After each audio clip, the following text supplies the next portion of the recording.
starring Vivian Vance.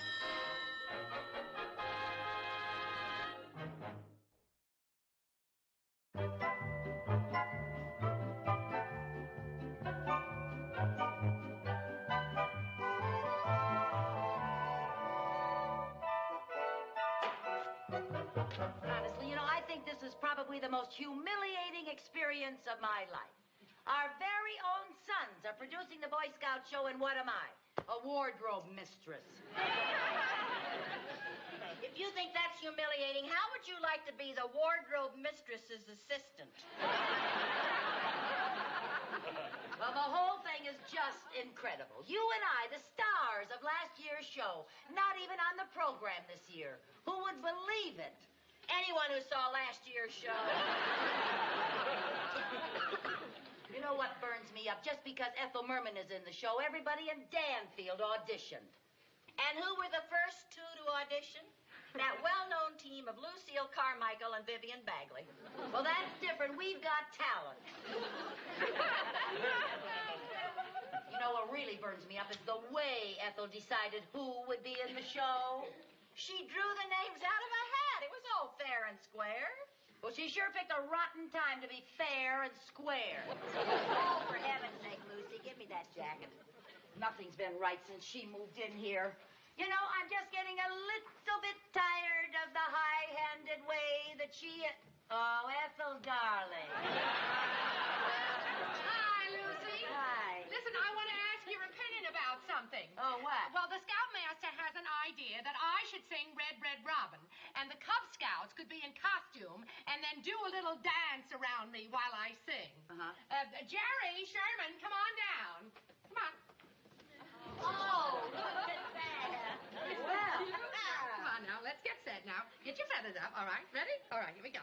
When the red, red robin comes bobbing along, there'll be no more sobbing when he starts robbing his old sweet song.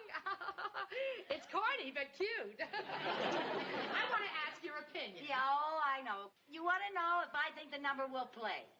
No, I want to know if you can make 24 Robin costumes by Saturday.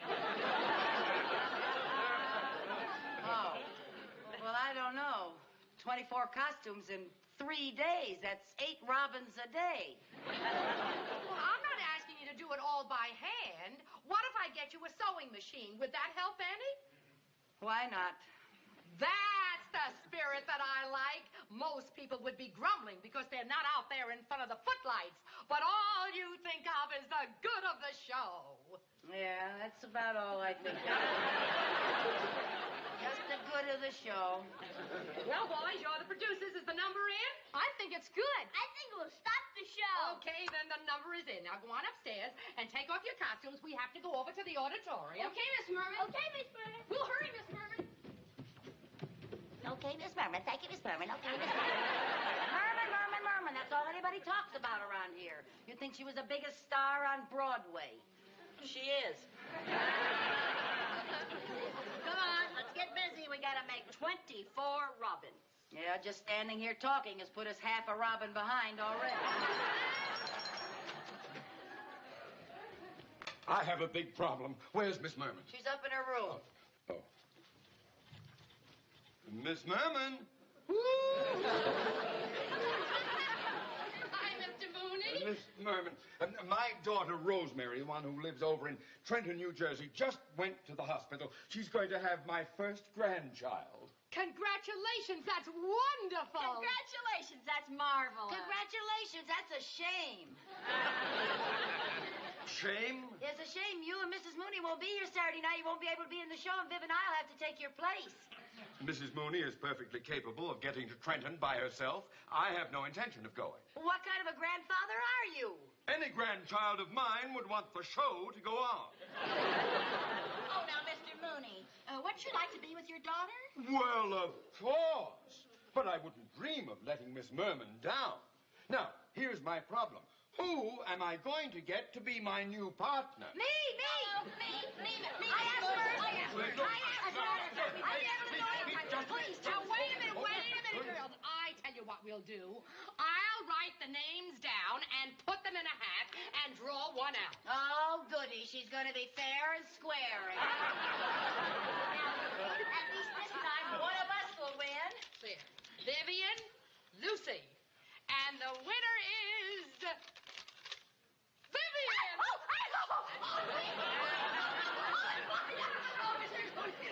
Oh, what number are we going to do? Tiptoe through the tulips. Oh, Tiptoe Through the Tulips. I know every word of that song. good.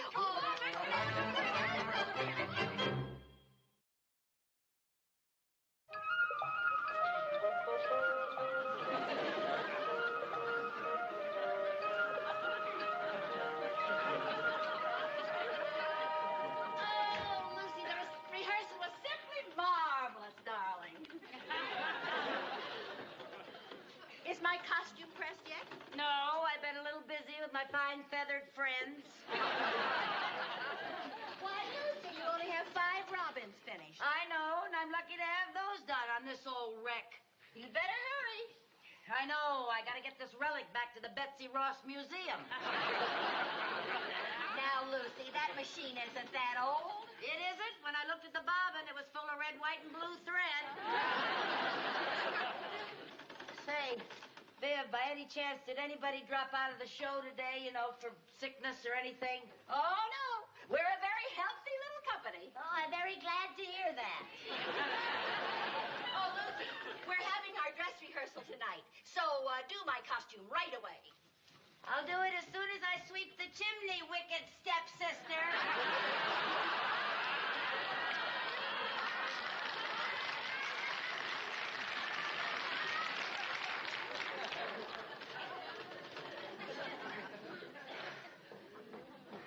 When the ba-ba-ba-ba comes, ba-ba-ba-ba. Hi, Lucy. How are the robin costumes coming along? Oh, fine, except that I'm running out of beaks. Oh, don't worry. We'll get you some more. Say, the rehearsal went great. Everybody's raving about your costumes. Thank you.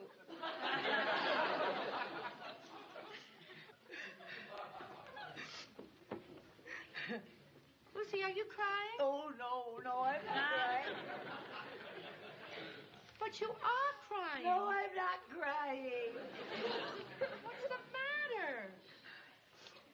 Do you really want to know? Yes, I do. Well, you see, Ethel, all my life I've wanted to be in show business. Really? Yes, really. When I found out that you were going to be in the show, I knew that the show would be wonderful, and I wanted to be in it more than anything else in the world. Oh, I didn't know that. Yeah, I wanted to be a performer, but instead of that, what am I? I'm an assembly line for birds. Oh, I feel like a big monster. Oh, you mustn't blame yourself, Ethel. No, it's all my fault. No, it's- Yes, it was my dumb idea to put the names in a hat. Well, you were just trying to be fair and square. You see, all my life I've just wanted to be discovered. I've always wanted to see my name up in lights.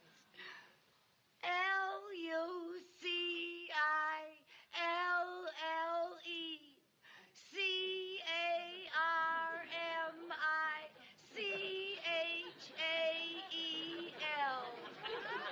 Oh, kid, when you get to Broadway, you got to get a shorter name. Oh, well, I guess I shouldn't cry about it. After all, show business isn't the only thing in the world. It isn't? Yes, it is. What's going on down here? What are you two crying about? Oh, Lucy had her name in lights, and I pulled out the plug. Lucille had her name in lights? Oh, shut up. Hey, I have an idea. I know how Lucy could be in the show. How? Well, the show is too long to add anything, so you know what I'm going to do? What? I'm going to cut one of my songs, and you can go on instead. Oh, Ethel. Lucille wouldn't let you cut one of your songs just so she could be in the show. Would you, Lucy? Well, Lucy. How about you and I doing a number together, Lucy? Oh, Lucille singing a a duet with the great Ethel Merman. She hasn't that much gall, have you, Lucy? Well, what duet could we do, Ethel? Oh, now, wait just a minute. If she's going to sing with you, so am I. You've got nothing to do with Mr. Mooney. Oh, he can just tiptoe through those tulips by himself. Say, I know a big number that everybody could be in, including Mr. Mooney. What is this? What is it? What? Well, I don't know yet, but I'll think of something.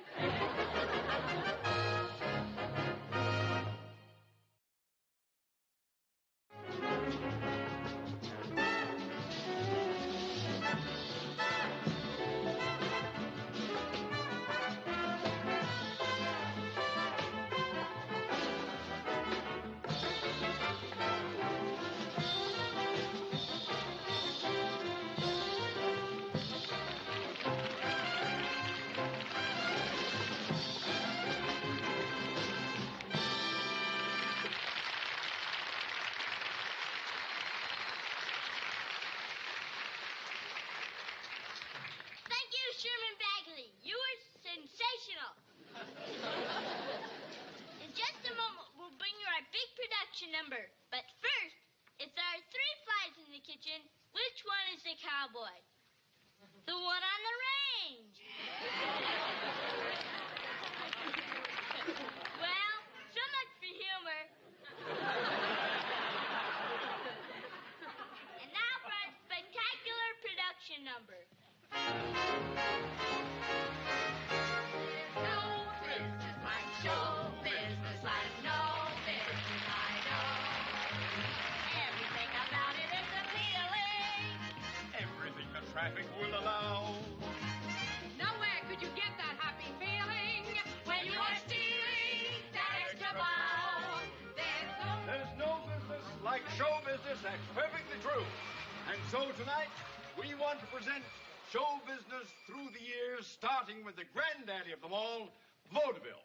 Now, in those days, every bill had a dog act, acrobats, a singer who played a banjo, and, of course, a juggler.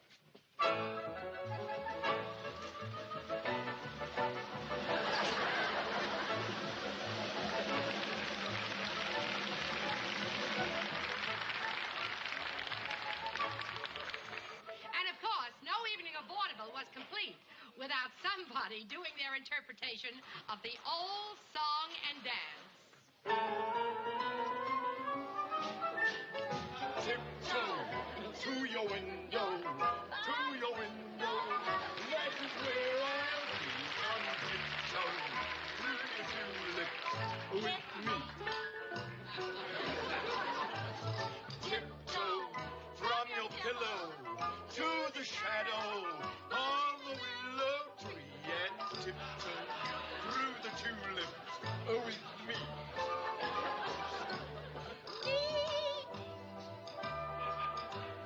In flowers we'll stray, we'll kiss the showers away. And if I kiss you in the garden, in the moonlight, will you pardon me and tiptoe through the tulips with me?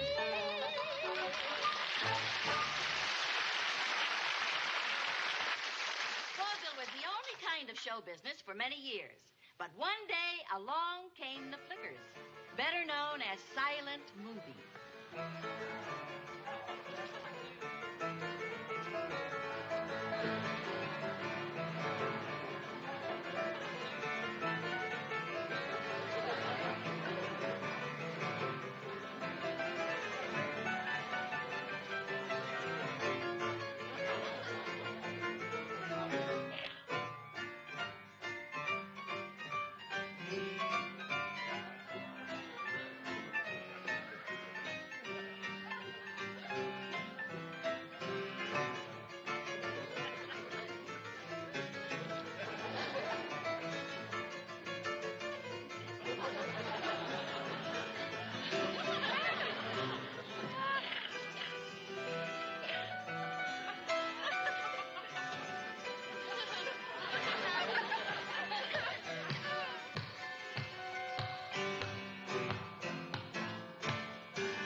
And after the silent pictures came the talking.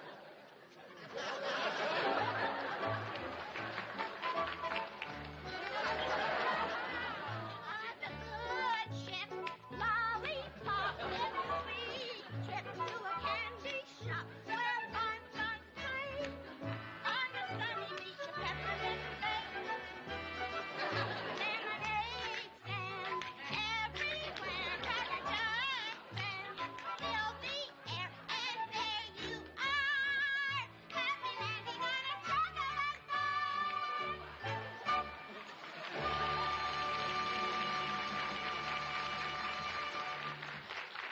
Meanwhile, on Broadway, the musical comedy was going strong.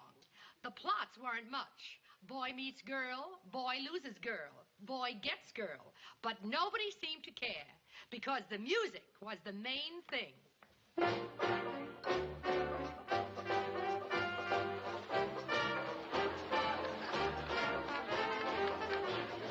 Oh, boy, we sure were lucky.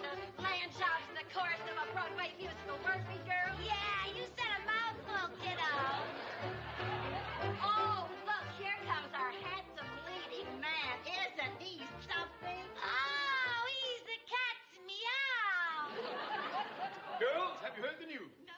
Well, tonight, right after the show, the entire cast is invited to a party aboard a millionaire's yacht. Oh, wait till I go and tell the rest of the girls.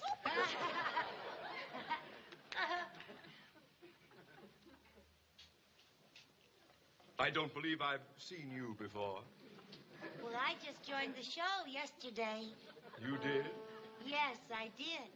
I love you. I love you. That's all that I can say. I love you. Oh, happy day. Oh.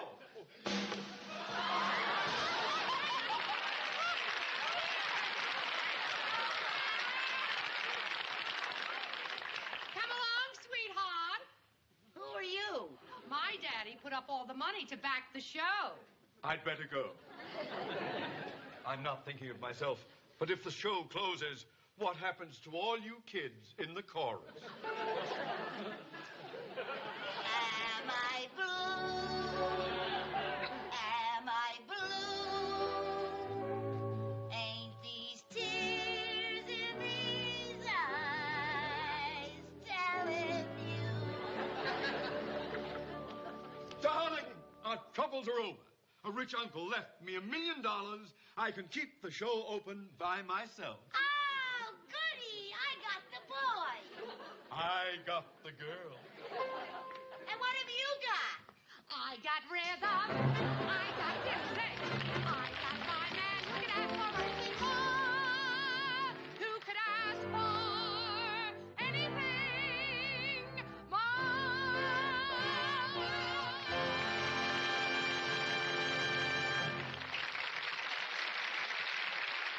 Along about this time, people started gathering around and listening to a little box full of tubes and wires. And the big entertainment craze was radio.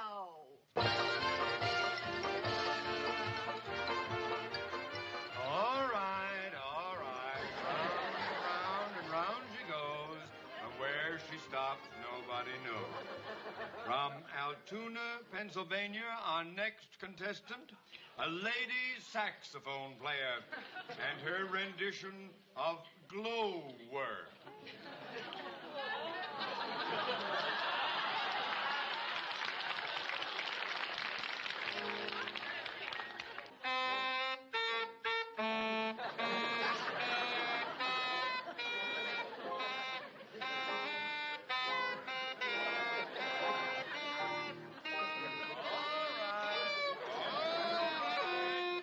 Remember, the number to call is Murray Hill, 527.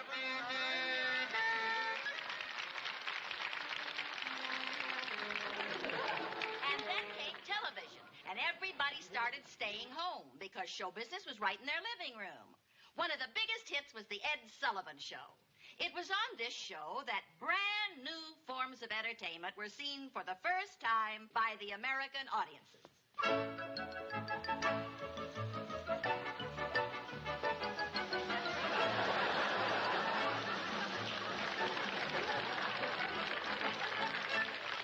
Today, if you're lucky enough to get tickets to a big Broadway hit, say Gypsy, you would see the curtains part, and standing center stage would be Ethel Merman singing...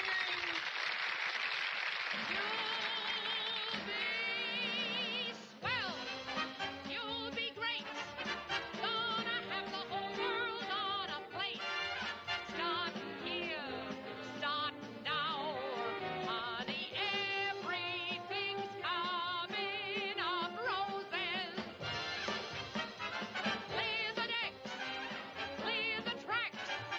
You got nothing to do but relax. Blow a kiss, take a bow. Honey, everything's coming up roses. Now's your inning. Stand the world on its ear. Set is spinning. That'll be just the beginning. Curtain up. Light the lights. You got nothing to hit but the height. You'll be swell. You'll be great. I can tell. Just you wait. That lucky star I talk about is due. Honey, everything's coming up. Roses and daffodils. Everything's coming up. Sunshine and Santa Claus. Everything's gonna be bright lights and lollipops. Everything's coming up. Roses for me and for you.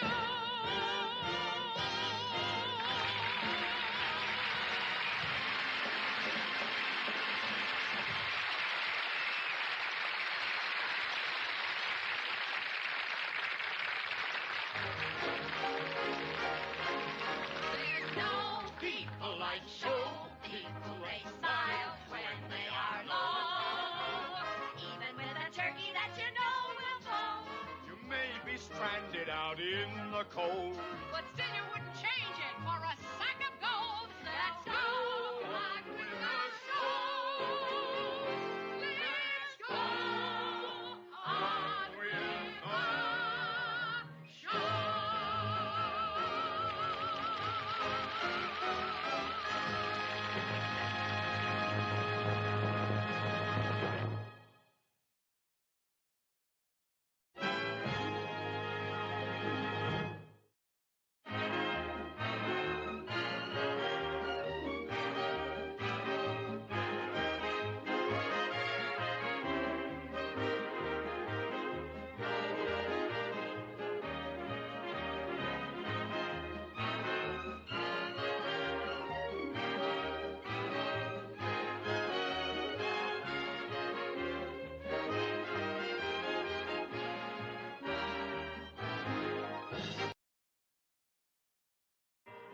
Co-starring Vivian Vance.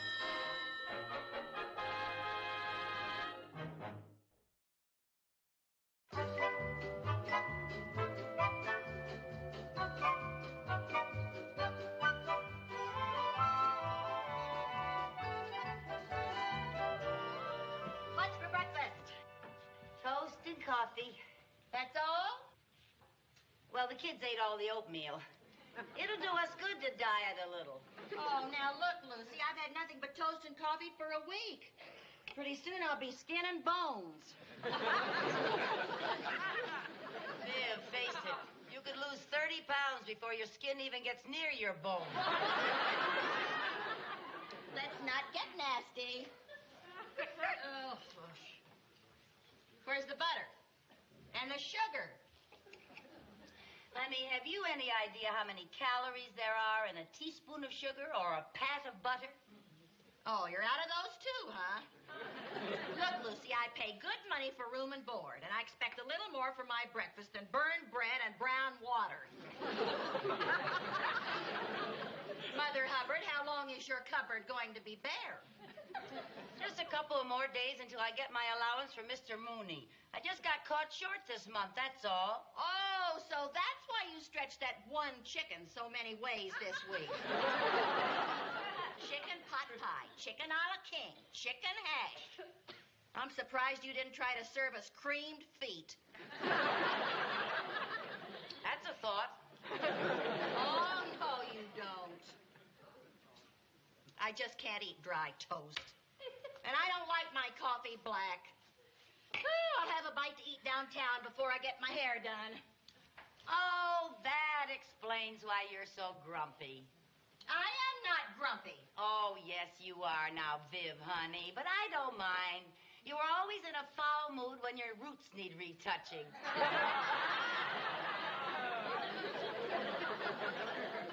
Lucille Carmichael, I will match my roots against your roots any old. At least mine come in black instead of gray. Is that so? Yes, that's so. Now you listen here, Vivian Bagley. Don't you dare. The boss is here. Talk to me like that. What kind of sandwiches do we have today, Aunt Lucy? Delicious peanut butter. Again? Well, now it's very nourishing. It's also very boring. Gee, Sherman, I don't understand you. To me, peanut butter is the only thing that makes life bearable. Peanut butter. That's all we eat around here is peanut butter. Goodbye, dear. Bye.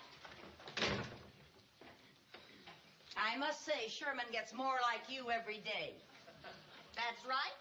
We're both suffering from malnutrition. Oh, for heaven's sake, Viv, go get your hair done. Don't rush me.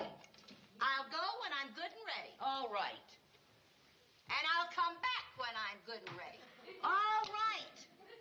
Don't bother to fix lunch for me. I don't think I could take another one of your disagreeable meals. Well, the meals aren't the only thing that are disagreeable around here. Well, if that's the way you feel, maybe I'll stay away for dinner, too. That's fine with me. You can stay away for breakfast, too. Are you suggesting that I stay away permanently? I didn't say that, but if that's what you want, go ahead. Is that what you want?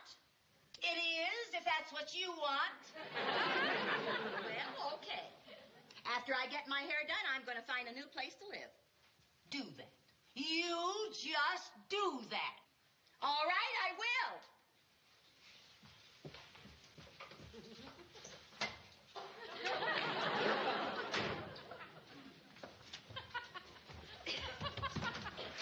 And my roots are just as black as yours are.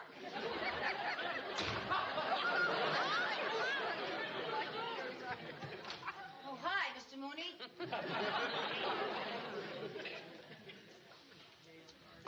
Now, only your hairdresser and I know. What in the world is wrong with Mrs. Bagley? Oh, we just had a terrible fight. Oh, another one of those. Well, this one is serious. She got all in a huff just because I didn't have a little please, pat of please, butter and please, a teaspoon of sugar on the table. Mrs. Carmichael, She shouldn't please. be worried about Please, sugar. I beg of you. Spare me the grubby detail. I came over here to discuss your finances. Well, I want to have a talk with you, too. Your financial affairs are in the worst state they have ever been in. But I need money right away.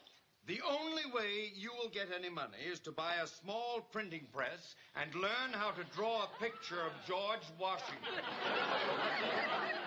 Oh, now it isn't that bad. Oh, yes, it is. You're spending more than you have. Now, the first thing you have got to do is raise Mrs. Bagley's rent. Well, that is going to be a little hard to do. Why? Because she just decided to move out.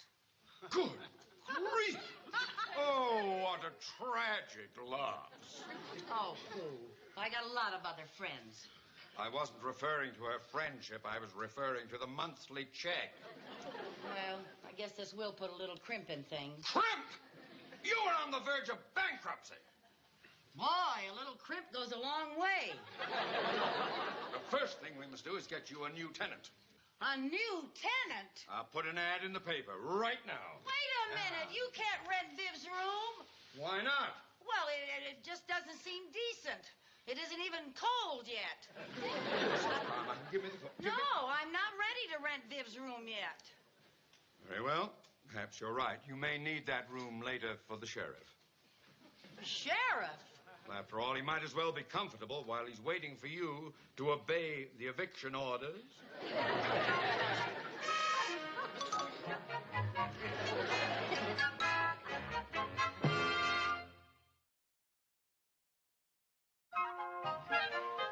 Oh, Chris, hang that in the closet, will you? I want the house to look nice and neat. Mr. Mooney's bringing someone over to look at the room. Mom, Yes, dear. do we have to rent to some stranger? Oh, I'm afraid so, honey. We need the money. Do you think Aunt Viv will ever come back?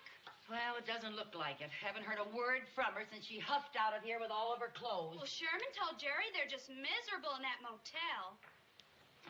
Who cares? You do. There he is. Hello, Mr. Mooney. Yoo-hoo! Miss Jennifer! They're home! Oh, she's a lovely lady. She's looking for a place for herself and her son. And I've already quoted her a price $5 higher than Mrs. Bagley was paying. Oh. Come in, come in. Yeah.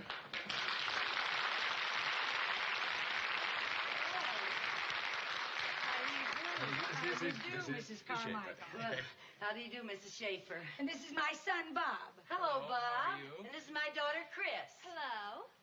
Oh, whoa. You know, Mom, I think I'm going to dig this pad. I sure hope our gig lasts a long time. What'd he say? He thinks Chris is very attractive, and he hopes our booking at the Elm Tree Inn will be a long one. Oh, you're in show business. Oh, yes, yes. Mrs. Schaefer is a singer, and her son plays the drums. Oh, how wonderful. Well, I sure hope your gig is a long one. How would you like to see the pad? Room? I sure would. Oh, fine. right up Yes, there. I think I know where it is. Yeah. Just follow Mr. Mooney. I sure hope you like the room, Mrs. Schaefer. So do I. If I have to stay one more night in a hotel room, I'll have the heebie-jeebies. I know. Oh, I hope they decide to stay. Oh, me too. Gee, imagine. We'll have real showbiz people living right under our roof. That's pretty exciting, isn't it? Oh, he sure is. I see you've changed your mind about having a stranger live here. Well, he's no stranger. He's a doll. Well, looks like you have a couple of boarders. Wonderful. Oh, boy, that room is a gnat's whistle. Well, I'm so glad you like it. Good. Well, it's all settled. I'll get the stuff out of the car. I'll help you. Crazy. Now then, I have the lease all made out here, so if you ladies will just sign.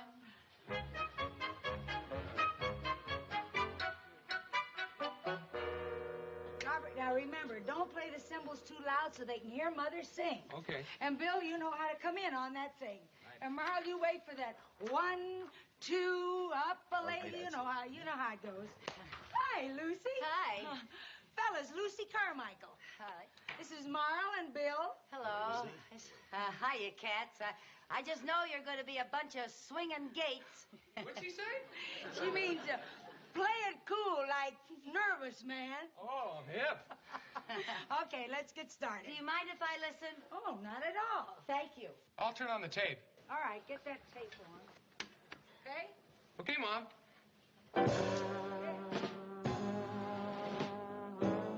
Up a lazy river by the old mill run. Lazy river in a noonday sun. Linger in the shade of a kind old tree. Throw away your trouble. Dream a dream of me. Up a lazy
quite right. Hi, Mom. Hi, Chris. How'd the committee meeting go? Oh, just grim. What happened? Well, we still don't have a band for the junior hop. Les Brown and Stan Kenton both turned us down. Why? I don't know. We offered them $75. Well, there must be somebody you can get if you're paying that kind of money. Yes, but who? We don't have much time. The dance is a week from Friday. Well, too bad. Mom? What? Do you suppose that I could get Bob and his combo for $75? The way he looks at you, I think you could get him for free. Although I think his mother might cost a little more. Well, all we need's the band. I'm going to ask him right now. Good luck. Thank you. Hi, sweetheart. The band's gonna rehearse again this afternoon. That's right. If I have to go up that lazy river one more time, I'll get seasick. Now, Jerry, they have to practice that because it's their theme song, and they want it to be perfect for tonight's opening. But they must have played it 100 times. 32. They're paying boarders, and it's their business if they want to play the same tune over and over. And over and over and over. Never mind now. I'm going to Peter's house. It's so peaceful there. His whole family is tone deaf. Make sure you get home before dark.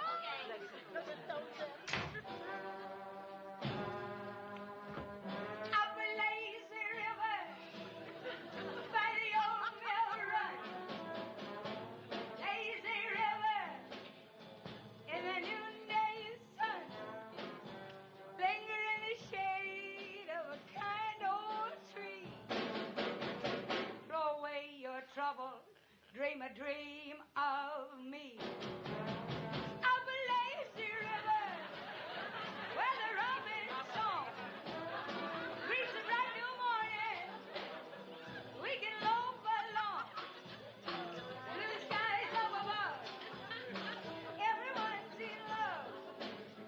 Up a lazy river, how happy we will be. Up a lazy river with me, yeah, 1, 2. Up a lazy river, where your will run. Lazy river, in a noonday sun, linger in the shade of a kind old tree. Throw away your troubles and dream a dream of me, yeah. Up a lazy river, when the robin song reach the bright new morning, we can loaf along, blue skies up above. Everyone's in love. Up a lazy river, how happy we will be. Up a lazy river, with me always.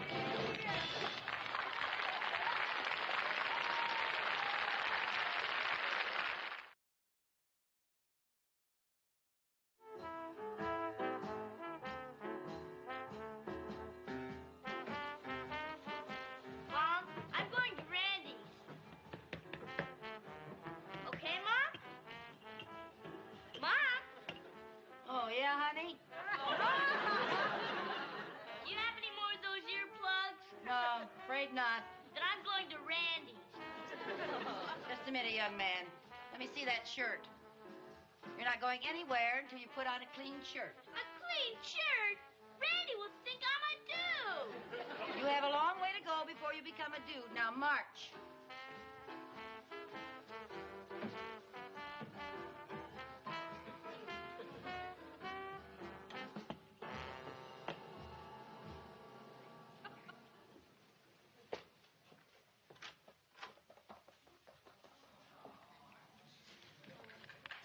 Lucy, I have something to say. Now, it isn't easy, so I don't want you to say a word until I'm all finished. I came over to apologize for acting so grumpy the other morning. After all, you usually serve pretty good meals, considering the little bit of money that you have to spend on them. I really thought that was delicious chicken hash. And I'm very sorry for what I said about your hair. After all, just between you and me, there are plenty of silver threads among my dyed gold. You know, you are my very best friend, so what do you say we let bygones be bygones, huh? Sherman and I would like to move back in and be your tenants again if you want us to. Well, Lucy, what do you say?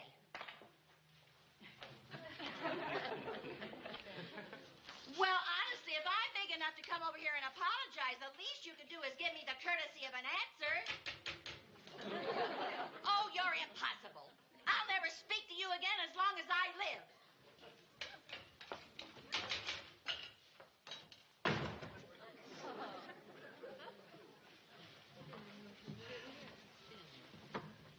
Mom? Oh, Mom! Yeah, honey. They stopped rehearsing, so you don't need those anymore. Oh, thank goodness. The guys from the band are giving me a ride over to Randy's. Oh, okay, honey.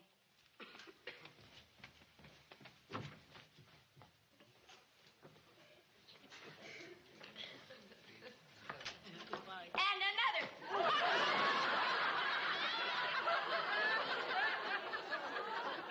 Viv, boy, am I glad to see you. Glad to see me? I'll say. Well, just a minute ago, I came in here and I apologized and I told you I was sorry and you wouldn't even turn around and talk to me. Really? Yes. Oh, I had my earplugs in my ears. Oh. Viv, did you say you wanted to make up? I sure do. Oh, so do I. Oh, boy, have I missed you. You have? You bet I have. I missed you, too.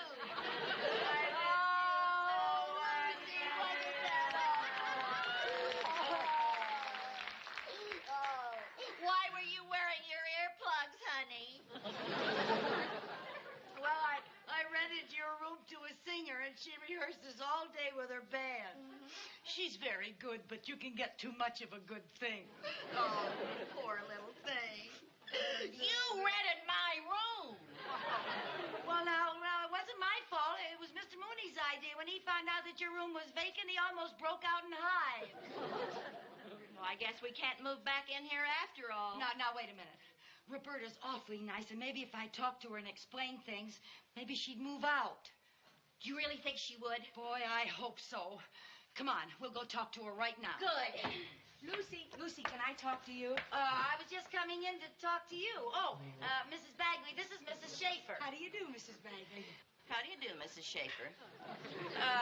What was it you wanted to talk to me about? My agent just called. I've got an audition at the Copa in New York Friday afternoon. Oh, that's just wonderful. Yeah, but now everything seems to be all whopper-jawed. Whopper-jawed? Yeah. You see, if they like me, I have to leave right away. Would you consider letting me out of my lease? Well, that's a lot to ask, but I think maybe I could do that. Oh, thank you. Oh! Friday afternoon. What? Bob promised to play for Chris's dance. Oh, I forgot all about that. Well, Chris will just have to find another band in a hurry. Oh, no, she won't. Bob promised to play for that dance, and I've always taught Bob to keep his promises. Well, what'll you do? Can you get another band for your audition? Well, I can't afford another band. I guess it's just goodbye, Copa. And hello, motel. Now, wait a minute. I know where you can get another band for free. You do? Yeah, it's just for the audition, isn't it? That's all, just for the audition. Well, now, don't you worry about a thing, Roberta. I have just the group for you. Oh, thank you. That's wonderful. Okay. Up a lazy river by the old mill run now.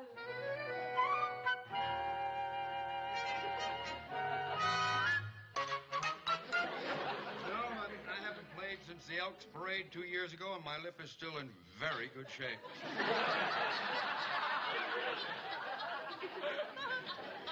Oh, brother. I'm surprised Roberta agreed to go ahead with this audition after she heard us play yesterday. Well, we're better than nothing. That's a matter of opinion. Well, we can't be too bad, or we wouldn't be auditioning at the Copa. Oh, for heaven's sakes, Lucy. Oh, hi, Wilfreda. Hi. Gentlemen, this is not my regular band. These are friends of mine that came over to play for me. Yes, I'm Lucy Carmichael on the Skins. This is Vivian Bagley on the old 88. And this is Theodore Mooney on the slush pump. Hi. I think we'll start off with Bill Bailey. Won't you please come home? That'll be fine. Okay. 1, 2, won't you come home, Bill Bailey? Won't you come home? I've cried the whole night long. You do the cooking, honey, and I'll pay the rent. You know you done me wrong. And from that rainy evening, you threw me out, had nothing but a fine to Ain't it a shame? I to blame. Bill Bailey, won't you please come home? Won't you come home, Bill Bailey?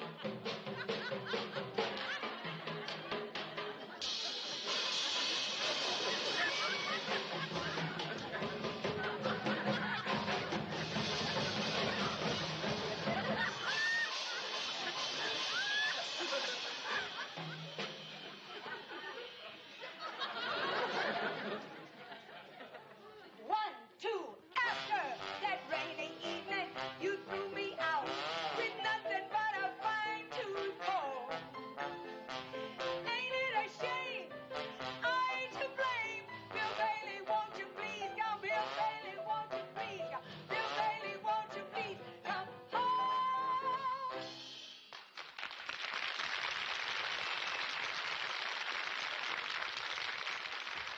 Roberta, you were great. Just great. And we'd love to have you here at the Copa. I'll see you in the office. Oh, Well, Roberta. Congratulations, Roberta. You got the job. I thought you got out of our position. Congratulations, dear. We made a few clinkers, but we weren't too bad, were we? Huh? We weren't too bad, were we? Speak up! We weren't too bad, were we? Oh, wait a minute.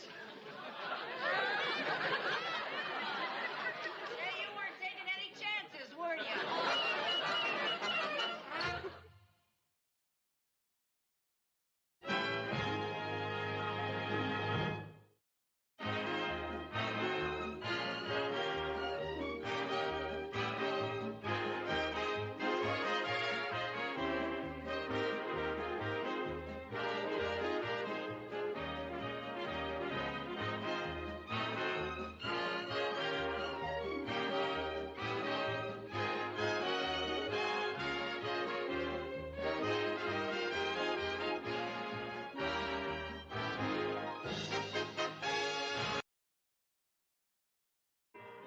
Co-starring Vivian Vance.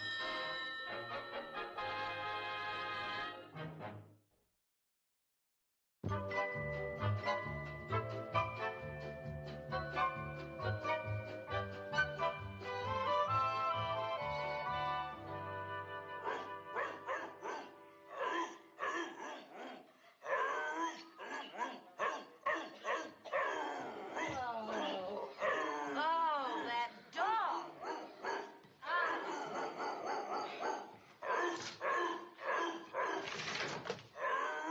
Do you know what time it is? 2 o'clock is right. So why don't you go to sleep? Oh, another sleepless night. Oh, Lucy, this is terrible. This makes 3 nights in a row. Oh, rough yourself. The worst thing is he starts every other dog in the neighborhood to barking. That's right. None of the other dogs ever barked tonight until this new one moved in. He's the troublemaker. Here we go again.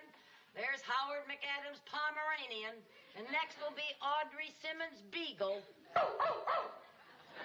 now comes Grandma Sutton's Airedale. There we are. And now for the grand finale, the Hamilton's Police Dog.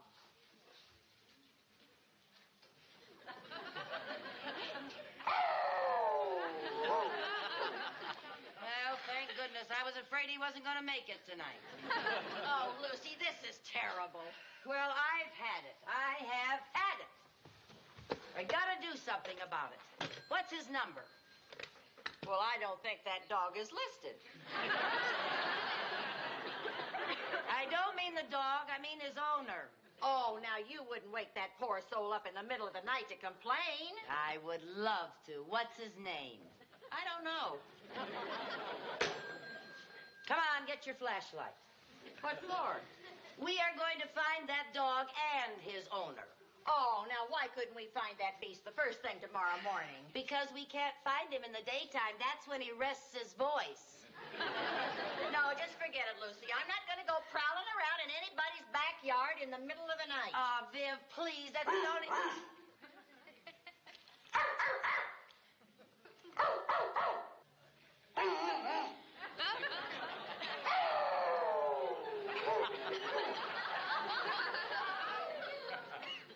Where'd I put that flashlight?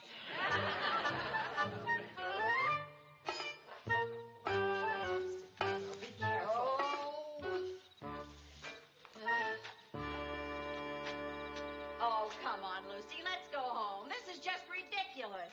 Oh, come on. As long as we've gone this far, we might as well look in a couple more yards. Listen. It sounds like it came from right in that next yard. Yeah.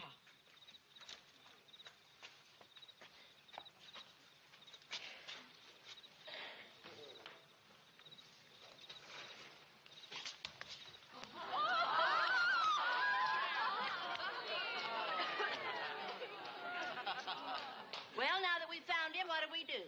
Well, one of us looks at the tag on his collar to see who he belongs to while I hold the flashlight. Oh, come on now, Viv. How can you be afraid of him? He has such nice eyes. How can you tell?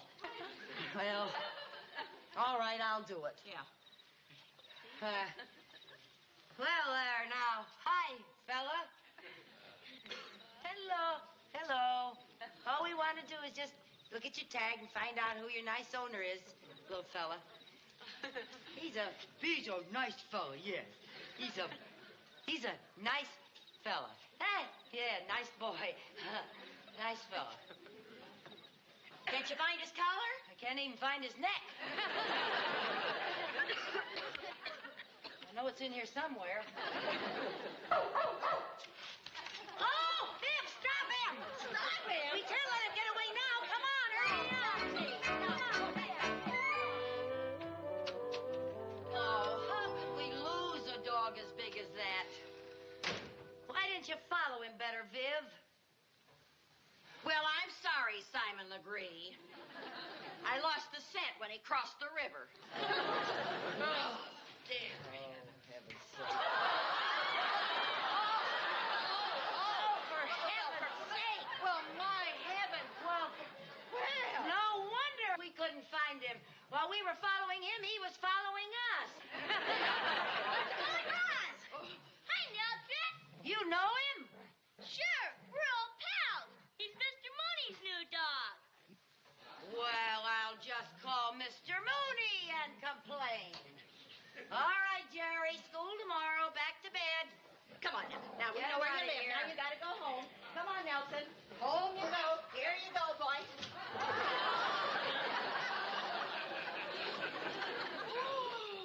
Well, I'm going to call Mr. Mooney. We got to get this thing settled once and for all. Now, Lucy, I think you better think this over.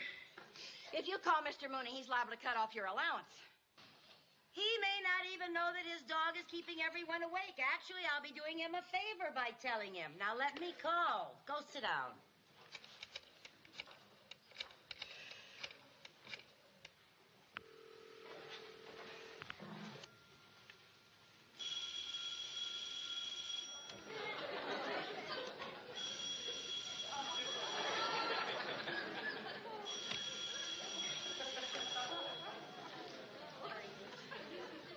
Hello?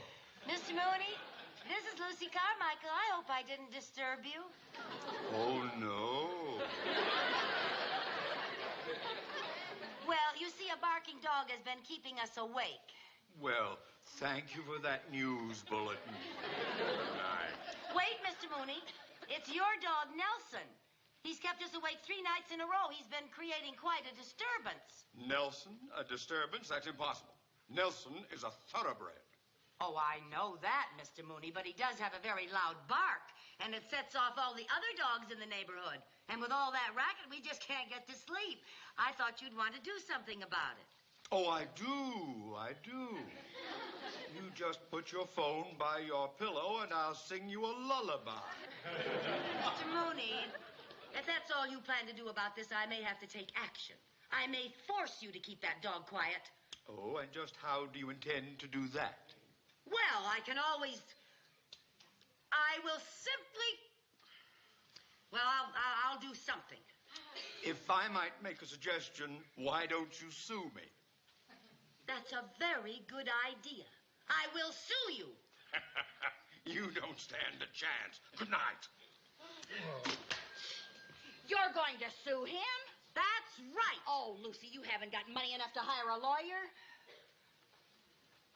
I will be my own lawyer. Oh, you poor little thing. You're half crazed from lack of sleep. Not at all. But you don't know anything about law. I don't have to. I'm right. He's wrong. This is a lead pipe cinch. Besides, I've picked up a lot of legal tricks from Perry Mason.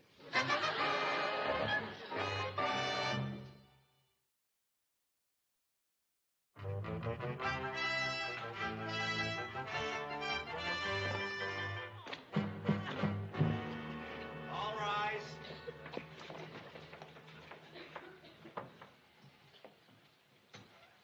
Be seated. Carmichael versus Mooney. Are both parties ready? Yes, sir. Yes, Your Honor. Are you Mrs. Carmichael or are you her attorney? Yes. Yes, what? Yes, sir? You misunderstood. I asked you whether you were Mrs. Carmichael or Mrs. Carmichael's attorney. Oh. Your Honor, I'm both. I'm Mrs. Lucille Carmichael, and I am acting as my own attorney. Very well.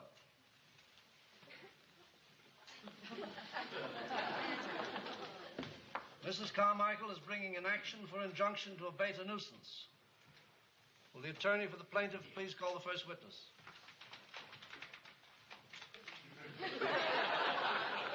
Mrs. Carmichael, you are the plaintiff. Oh.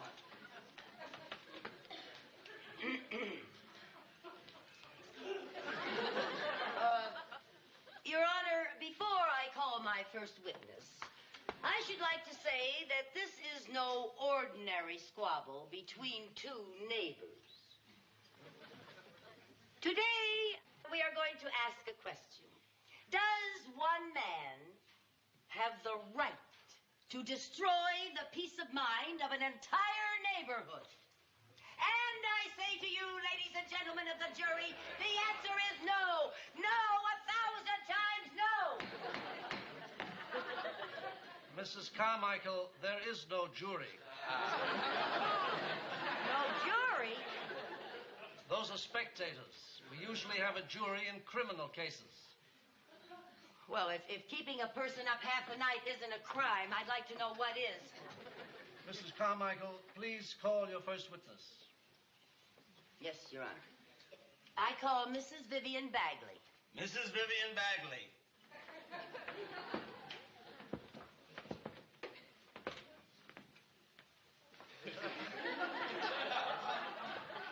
Raise your right hand. You swear to tell the truth, the whole truth, and nothing but the truth? I do. Be seated. Give the court your name and address, please. Mrs. Vivian Bagley, 132 Post Road. Now, Mrs. Bagley. Will you tell the court, in your own words, the mental and physical anguish that you have experienced because this inconsiderate wretch has let his undisciplined beast yowl the entire night? Well, I haven't been able to sleep at night. And the other morning, I overslept. And I missed the biggest sale that was ever on at Dee Dee's dress shop. I didn't know Dee Dee had a sale. Oh, yeah, she had alligator bags at half price. You're kidding. Yeah, but they were all picked over. I know, they were all picked over when I got have there. had a pair of alligator I know shoes that. for 6 I thought months it and needed a bag. Why don't you? I guess they were. Mrs. Carmichael, this seems most irrelevant. Shall we get on with the testimony? Yes, Your Honor. Mrs. Bagley. Yes. Would you care to tell us what happened last Thursday night? Yes, well, last Thursday night, this dog was barking, and you and I... Mrs. Bagley, will you be specific, please? Tell the court who you is. I is Vivian Bagley. I meant tell the court who went with you. You did. Oh, Lucille Carmichael went with me. Yes. Continue, please. Last Thursday night, we heard this dog barking, and Lucille Carmichael and I went out to see if we could find it. And all of a sudden, we went down an alley, and we heard this dog barking nearby. And we went around a corner, and there sat Mr. Mooney's dog, Nelson, just as guilty as sin. Your witness, Mr. Weitzman.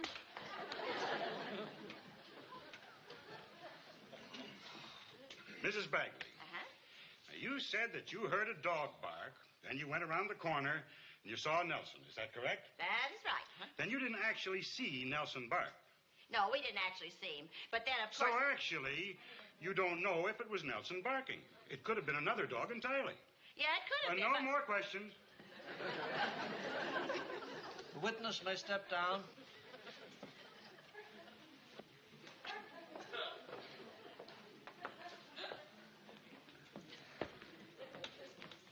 You were a big help. He's tricky. Call your next witness. I call Mrs. Lucille Carmichael to the stand. Mrs. Lucille Carmichael.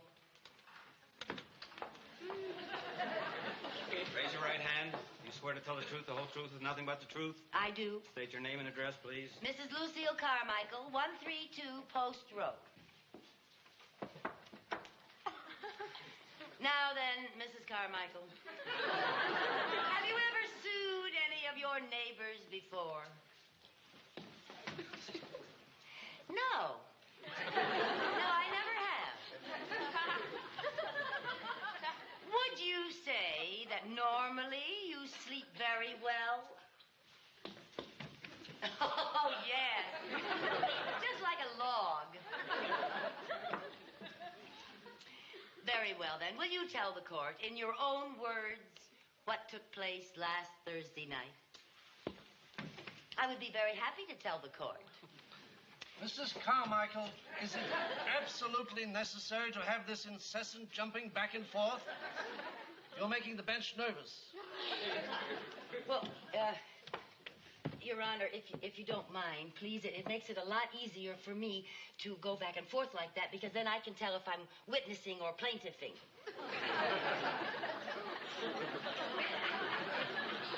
Continue. Thank you, Your Honor.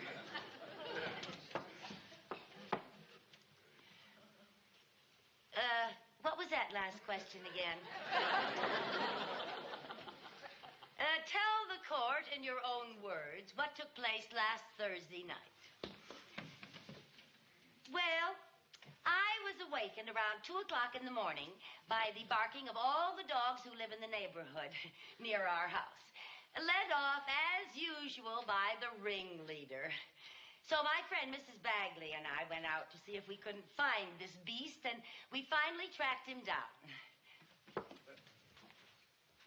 I see. And is the owner of that dog in the courtroom? Yes, he is.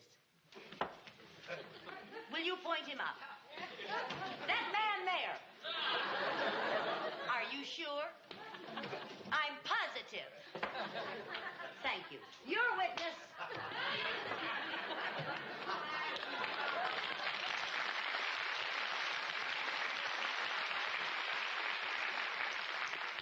Mrs. Carmichael, you have testified that you made a long search of the entire neighborhood. That's right. Can you prove this? Mrs. Bagley was with me every minute. Then if you and Mrs. Bagley were together every minute, she was also with you when she heard the dog bark. That is correct. Then actually you didn't see who was doing the barking. No, I certainly did No more not. questions. Wait a minute. You may step down.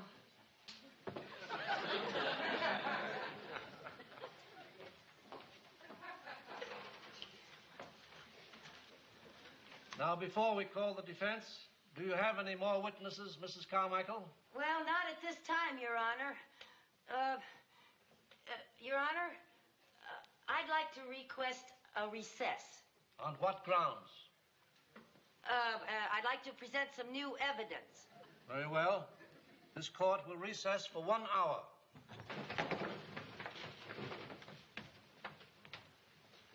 Do you really have some new evidence? No. Then why did you ask for a recess? Well, that's what Perry Mason always does when he gets in a jam.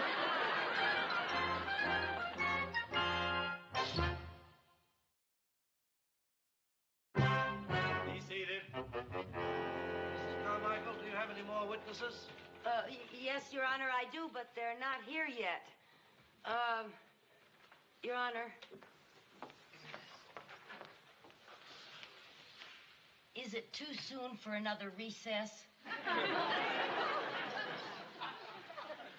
Yes.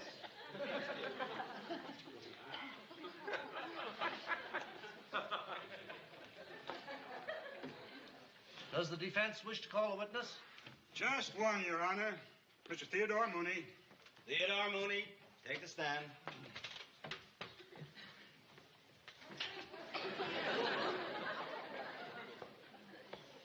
Raise your right hand. You swear to tell the truth, the whole truth, and nothing but the truth? Always. Name and address, please. Theodore J. Mooney, 429 Elm Street. Mr. Mooney, do you own a sheepdog named Nelson? I do. Have you ever heard him bark at night? Never. Oh, honestly. No more questions. You're a witness.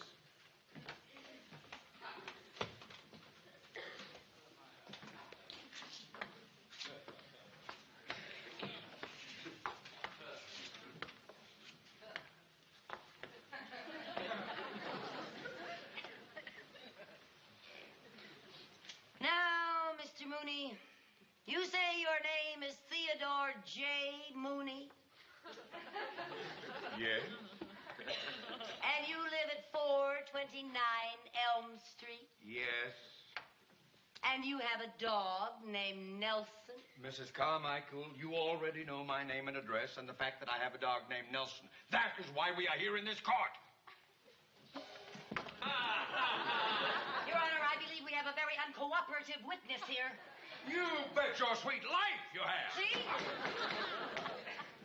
You will kindly answer the questions to the best of your ability.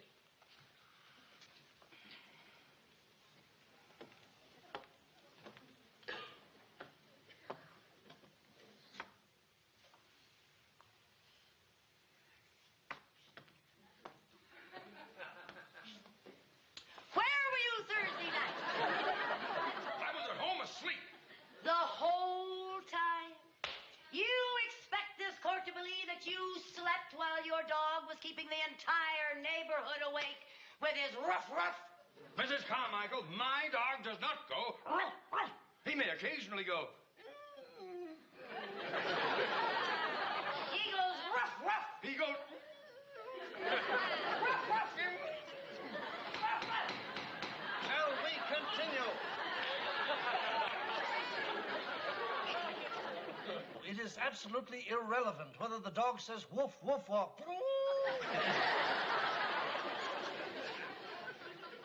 Well, now then. Your Honor, I move for an immediate dismissal. Mrs. Carmichael has failed to prove her charges that Mr. Mooney's dog, Nelson, had anything to do with the nuisance she claims took place in the neighborhood. No more questions. You may step down. Your Honor, I have a last-minute surprise surprise witness. Mrs. Carmichael, you have had sufficient time to introduce your witnesses. This court has been very patient with your case. But, Your Honor, you wouldn't want to stand in the way of justice, would you? Well, I didn't actually have that in mind. No. Call your witness. I call Nelson Mooney to the stand. Nelson Mooney, take the stand. Nelson, you watch what you say.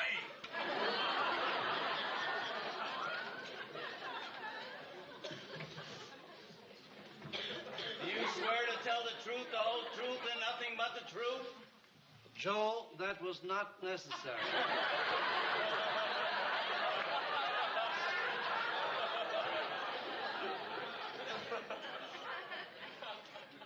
Now, Your Honor, I will attempt to prove that when Nelson barks, it starts a whole chain reaction of other dogs barking.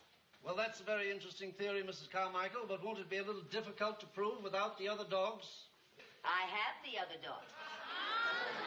They are stationed throughout the courthouse. Howard McAdams' Pomeranian is in the mayor's waiting room. Audrey Simmons' Beagle is in the park commissioner's office. Grandma Sutton's Airedale is in the lobby, and the Hamilton police dog is where, Viv? In the sheriff's office. I had to put the police dog in the sheriff's office. It was...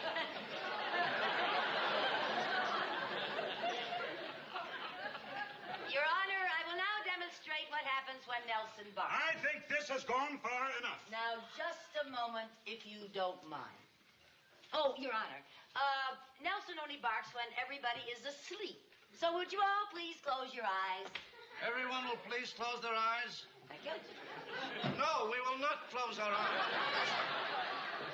Oh, well, it was just a thought. You can open your eyes. Okay, Nelson boy. You know what to do now, Nelson. Remember, you're under oath. All right, now, Nelson, speak. Speak. Speak.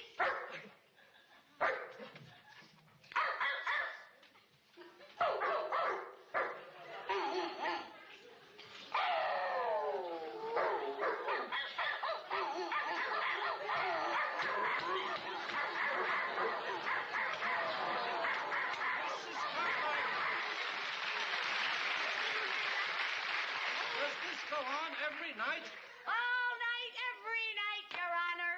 This court finds for the plaintiff. Mooney, you're guilty as sin.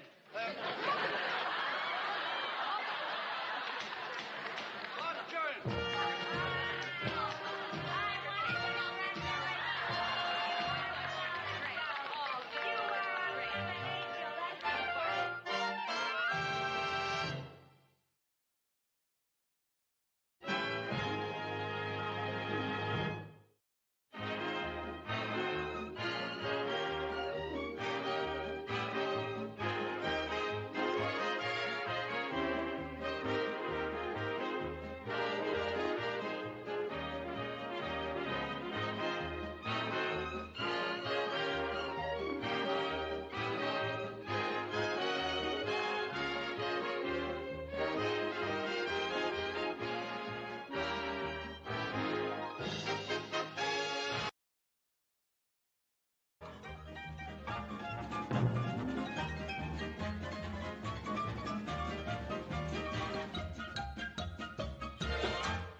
mailman. I think he likes me. He says I have a cute zip code. Rosie, every every man in town likes you. Oh, here is another gift from one of your admiring merchants. Oh, now, isn't that sweet? I wonder what it is. It looks awfully... Oh, caviar again. Nothing but caviar. We've got so many fish eggs, you'd think we were running an underwater maternity ward. Why doesn't anybody send us some meat? Well, because everybody thinks you're the rich Countess Framboise. They don't know you're the busted Rosie Harrigan. Darling, I feel so terrible about being broke and sponging off of you. Now, what are old school friends for? Well, we'll have to live off of caviar the rest of the week. Not for me, thank you. I'm allergic to caviar. Every time I eat that, I break out in hives. Oh, Lucy, I just don't have any talents. I'm used to getting by on charm. Oh, well, now. Being charming and gracious is nothing to frown at, you know. Yes, but charm doesn't pay the bills. Rosie, you know something? What?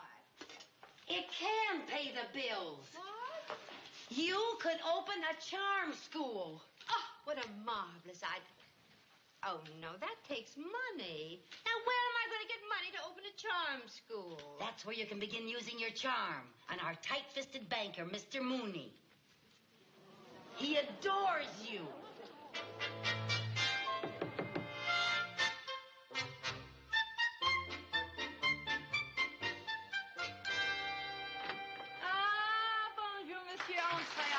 Countess Framboise, I was so excited when you asked me to come over here that I ran all the way. Oh. And I imagine a man of your powerful build can run very fast. Oh, well, I was quite athletic as a youth. Oh, yes, at one time I was supposed to go to the Olympics, but I married Irma that year instead. What a shame. Oh, you are so right. Oh, and you are so amusing. Oh, really? I didn't think it was that. I really... Oh, hi, Mr. Mooney. Oh, hello, Mrs. Carmichael. Are you ready for tea, Countess? Oh, yes. Voulez-vous du thé, monsieur? Hmm? Do you want some tea? Oh, tea. Si. Oui. Right in. Thank you very much. Oh, please be seated. Oh, thank you. I've so looked forward to chatting with you. Oh, I'm honored, Countess, honored. You know, you are like a breath of culture here in Danfield. Oh, now, monsieur, vous êtes si séduisant. Oh, I didn't know.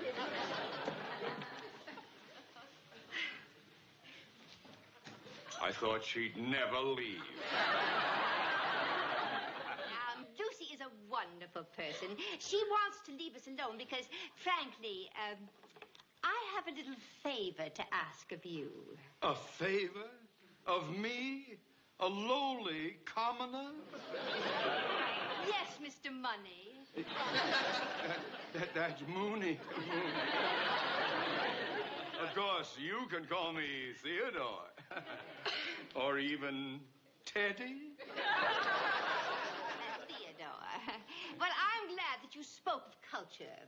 Because, frankly, I think Danfield could use a little culture. Oh, my sentiments, exactly. Yes. Then I am sure you can understand why I'd like to open a charm school here in Danfield. A charm school? Oh, what a wonderful idea. I couldn't help overhearing. Now, what do you think of this idea? Why, Countess, with you in charge, a charm school would be sensational. Oh, I knew a man of your breeding would agree with me. There's just one tiny little problem. Money. You see, all of my money is tied up in a Swiss bank. Oh, well, couldn't you send for it? Well, you see, my bank is way up on one of those Alps, and it takes the postman forever to get there. So I thought perhaps your bank... Oh, dear. Oh, Countess, much as it hurts me to say this, my bank is not in a financial position to advance a loan just now. Teddy, I was so counting on you. Counting on Teddy. Yes. Oh, fudge. Wait a minute. there is a Mr. and Mrs. Dunbar from New York in town. Now, they were discussing investments only yesterday. Now, they might be just the ones to back your venture. You really think so? Oh, Countess, once they meet you, how could they resist? I mean, after all, I'll go and arrange a meeting right away. Oh, Teddy. Yes, Teddy. yes. You are wonderful. No, Jack! Oh, I haven't tingled like this since they came out with plaid checkbooks. Arrange a meeting right now. But au revoir. Oh, au revoir. Yeah. Oh, my.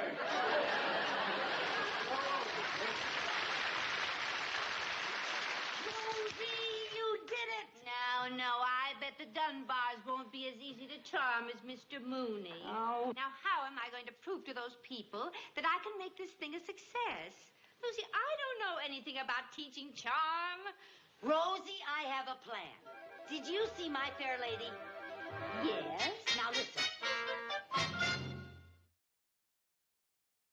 So you see, my school here in Danfield would only be a start, Mrs. Dunbar. I'm planning to spread the Countess Framboise charm method all over the world. Well, heaven knows the world needs more charming people. I think it sounds expensive. Quiet, Fred. Pay no attention to my husband. He made all of his money in oil. Crude oil. Yes, indeed. Well, now, as I was saying, all I require is enough capital for this little suite of offices. Well, Countess, I think your charm school sounds fascinating, but why waste it on this place?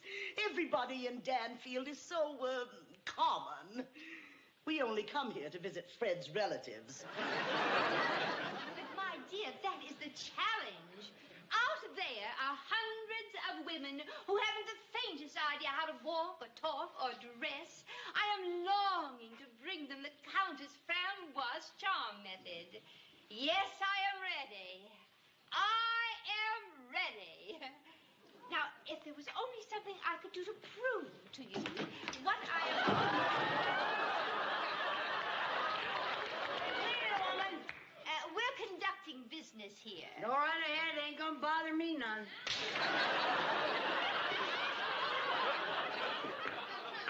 Well, now, as I was saying, Mrs. Dunbar, about our investment, you see, it would be, Lady, your whistling is annoying us. Lady. Your whistling is annoying us. Oh, yeah, I don't whistle so good since I had my two front teeth knocked out in a fight. Just had him by the root. I deplore fighting. Yeah, me too. I got a kick out of it. But now, as to our investment... Well, Countess, before we would dream Hey, of what making time any... is it, fat lady? It's 12 o'clock. Oh, boy, I gotta feed my face. Oh,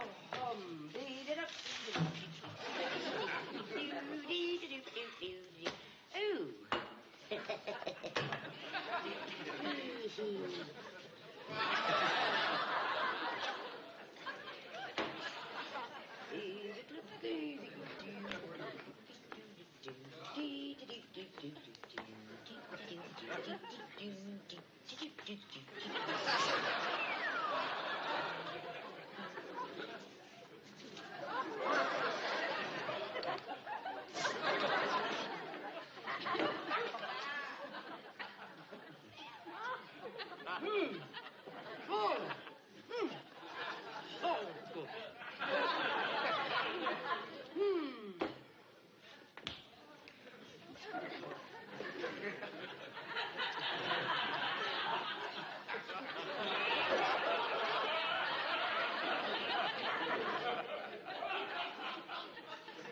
What's the matter with you? You want a sweet? How vile. It's the only flavor they had left. Pink, buy it. Perhaps we should talk over here. What a crude person. Yes, well, my dear, you can't blame her. She's a victim of society. In fact, she's exactly the type that my school could help. Do you think you could help her? Quiet, Fred. Do you think you could help her? Well, it might be a very interesting challenge. Now, let me give her a few tests. Pardon me. What'd you do? I would like to talk to you, Miss Lumpwomper. Liza Lumpwomper. I come from a long line of lumpwompers. Lumpwomper. Well, I'd like to play a little game with you, Miss Lumpwomper. Oh, what do you want to play, honey? You got some dice? No. I would like you to say, the rain in Maine falls plainly on the grain. Now, why would you want me to say a stupid thing like that? It ain't even cloudy out. How do you know it's raining in Maine? Now. I was just trying to study your speech habits. Well, I don't have any habits. I just say what comes to my mind. But I'd like you to recite something. You mean like a poem? Yes, a poem. I mean a poem. Oh, I know a loverly poem. Oh, good. Yeah, it's called, Pull Down the Awning, Mother. Daddy's leading a shady life. I was standing in front of the local saloon, and I saw him dancing with him. Oh, the best part's coming. No. Never mind. Now, can you do anything else? Yeah. I can call Hobbs. Oh, that's very good. Come here. Stand back.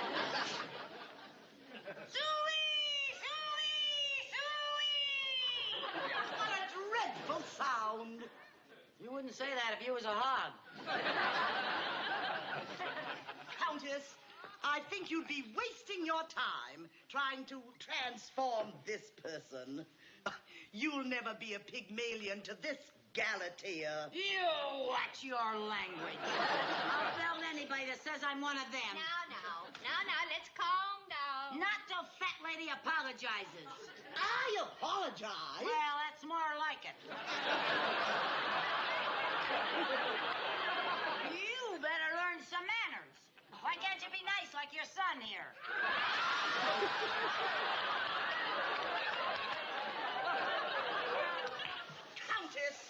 Countess, it would indeed be a miracle if you could do anything with that person. Then I accept your challenge. What challenge? A challenge? I will make a lady out of this poor creature. If you will give a party next Friday night at your hotel, I will bring Miss Lumpwomper. Bring her to a party of mine. I give you my royal word that she will be a completely new person. And if my charm method works, will you finance my school? Well, I don't know. Shut up, Fred. We'll do it, Countess. But I don't see how you can make a silk purse out of that sow's ear. That does it, lady. Okay, I'm gonna knock your teeth out. Now. I will take this poor, wretched bit of flotsam and jetsam, battered and buffeted by the stormy sea of life, and I will perform a complete metamorphosis.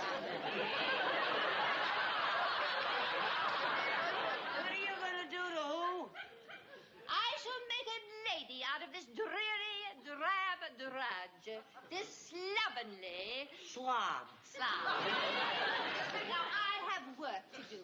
If I'm going to perform this miracle, I'll need every minute. Every minute for the next 10 years, I would think. Well, now, my dear, I will see you Friday at your suite, 8 o'clock. Until then, yes. Countess. Hello. Bye, my friend. Yes. Bye-bye. A bientôt. We did it.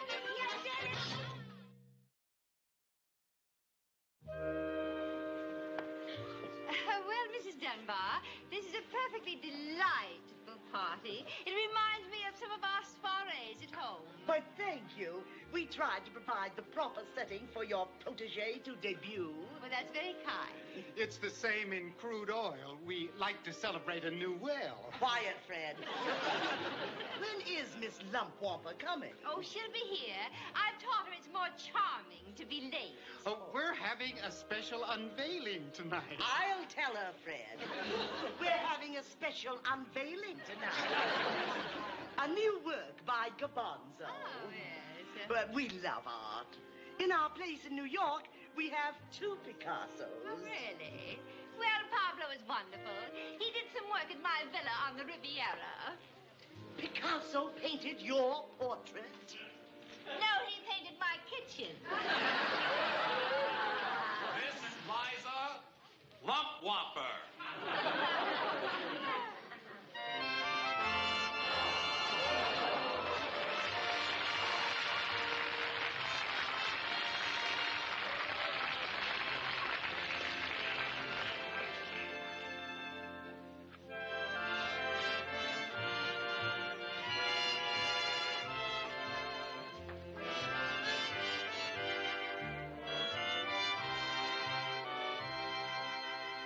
Good evening, Eliza. What do you think of my creation? I think she's beautiful. Quiet, Fred. Well, she doesn't look bad on the surface, but can she talk? Say something, Eliza. The rain in Maine falls plainly on the grain. That was very good, my dear. Now mingle with the guests. A tout à l'heure. See you later, fat lady.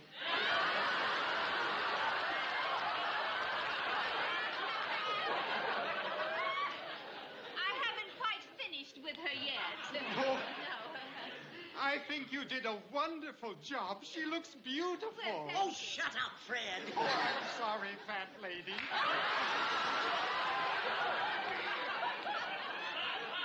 Countess, I'd like to have you meet some of our... Well, thank you very much.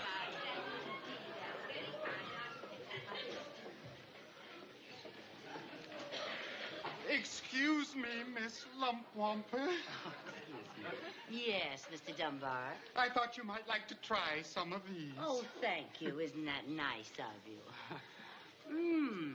Oh, my, they're delicious. Well, you look pretty delicious, too, Miss Lumpwamper. Oh, Fred. Yes, I've never seen such a change in a person in my life.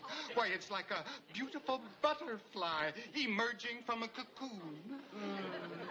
Fred, what a very nice thing to say. And you know, I think it's the first time I've ever heard you finish a complete sentence.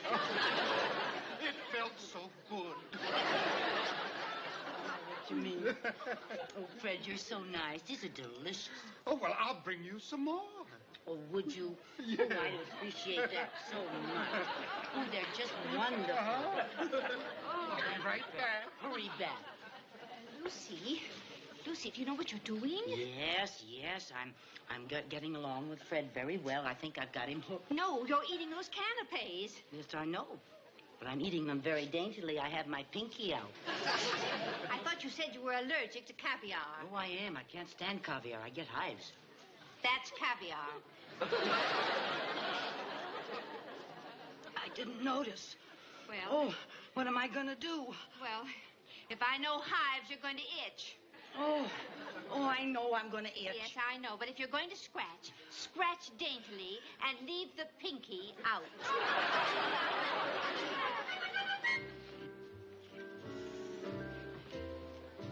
Lucy, stop scratching in front of all these people. I can't help it. I itch in front of all these people. Stop for a minute.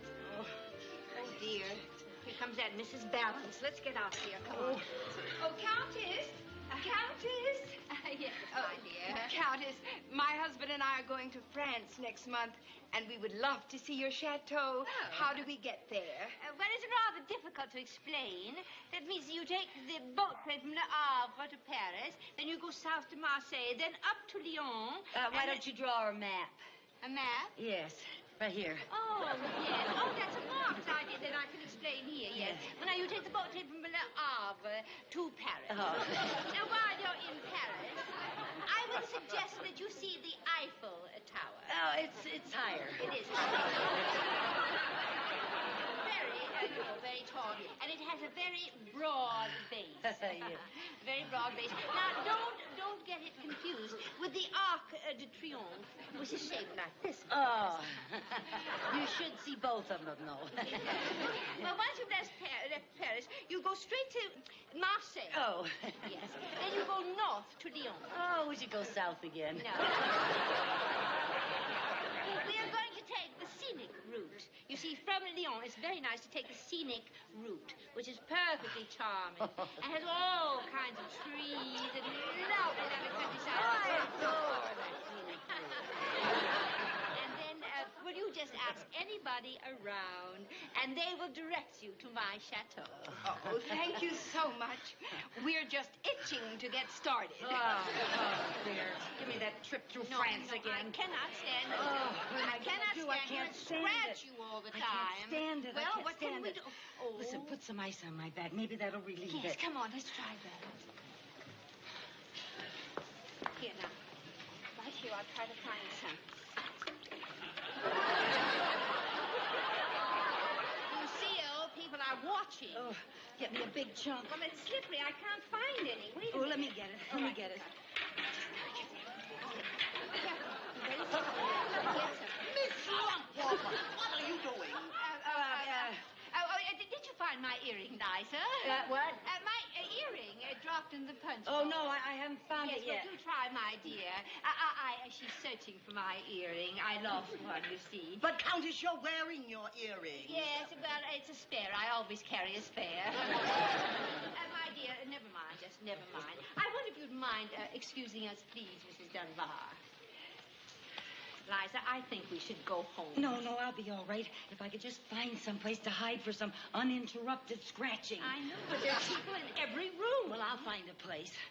We've almost got these people convinced we don't want to do anything wrong now. No. We'll have to start from scratch. Oh. No, why did I say that?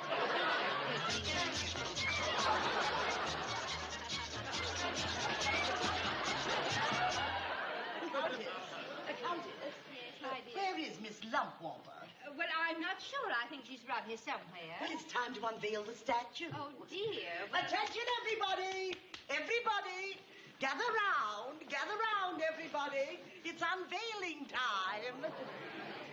The new work by that great futuristic sculptor, Gabanzo.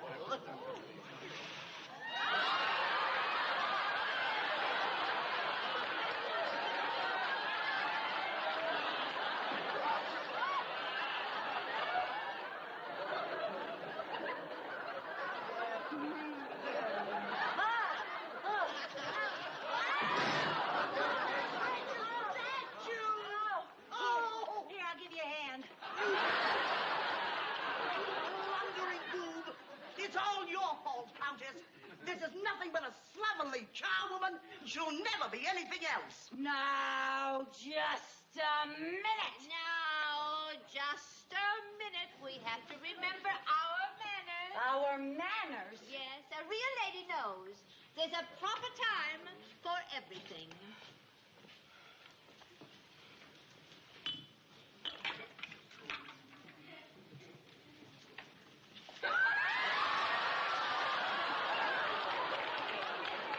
And that was the proper time for that. Fred! Shut up, Dora!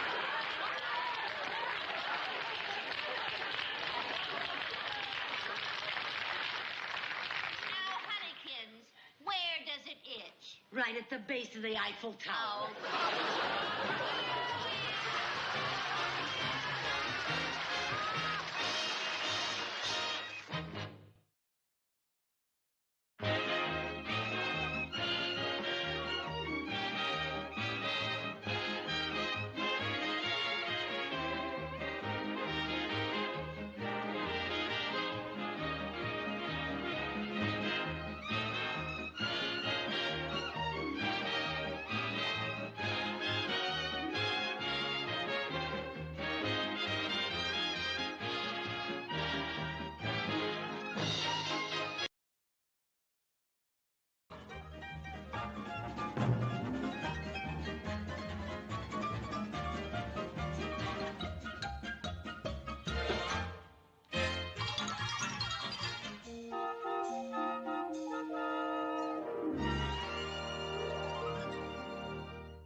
Lucy, I have just got to get a job. A job? But you're a countess. Well, even a countess has to have money. Well, I have never thought it was right for nobility to work. Honey, there's an old French proverb. When you're behind the 8-ball, you'll stoop to anything to get a meatball. Well, I guess it's my turn to do the dishes. But knowing how strongly you feel about nobility working... I don't feel that strongly about it.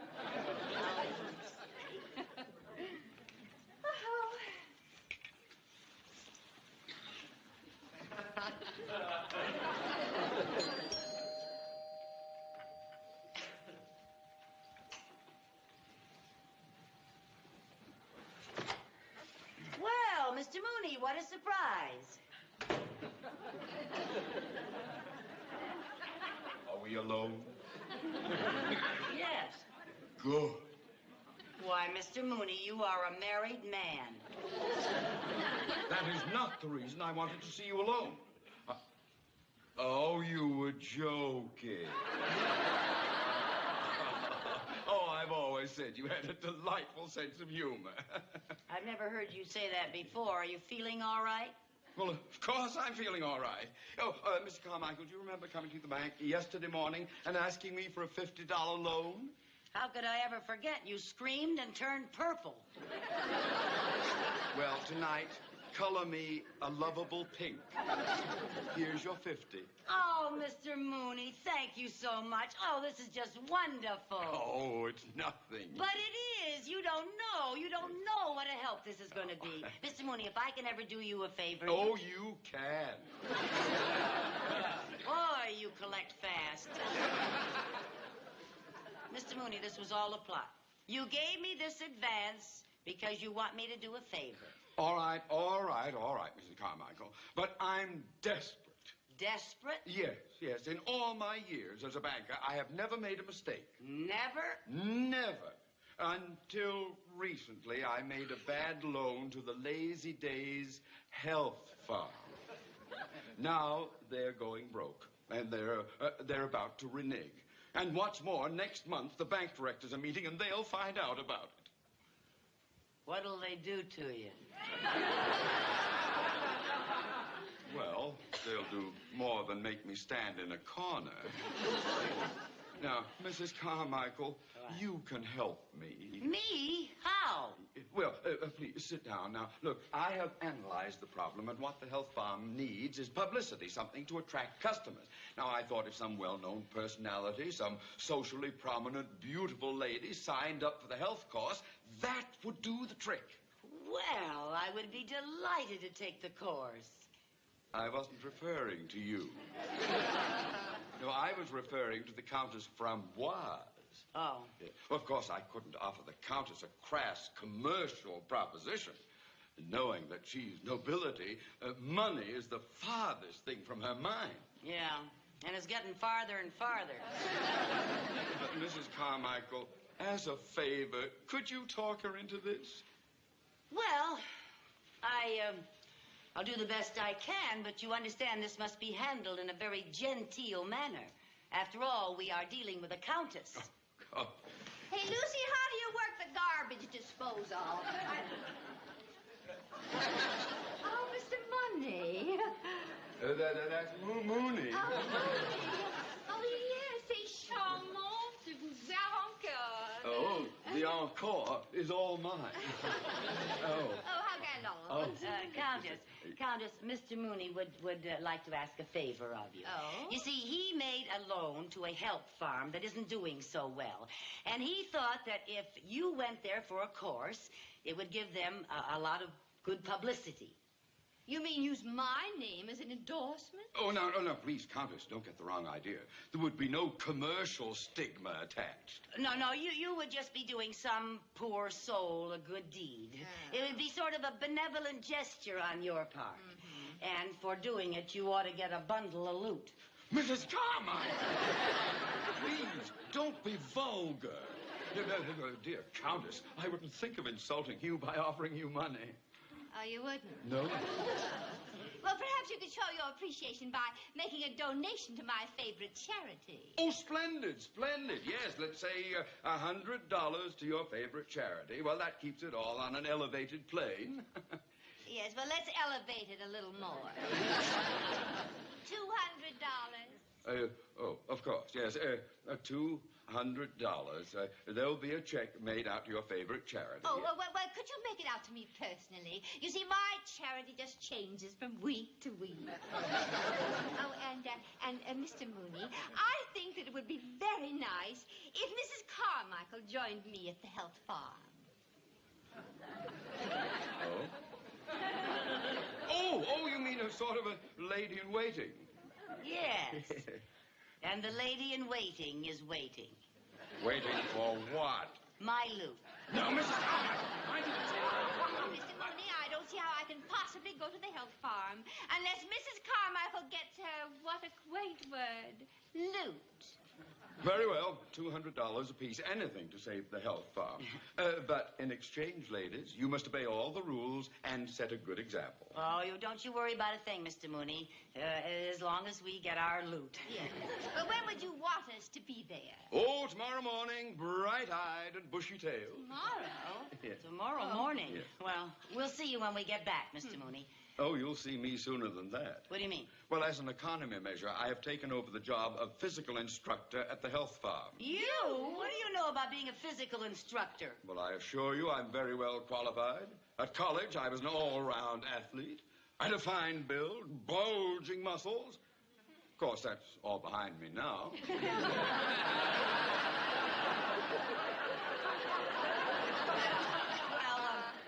We'll see you tomorrow morning, Mr. Mooney. Countess?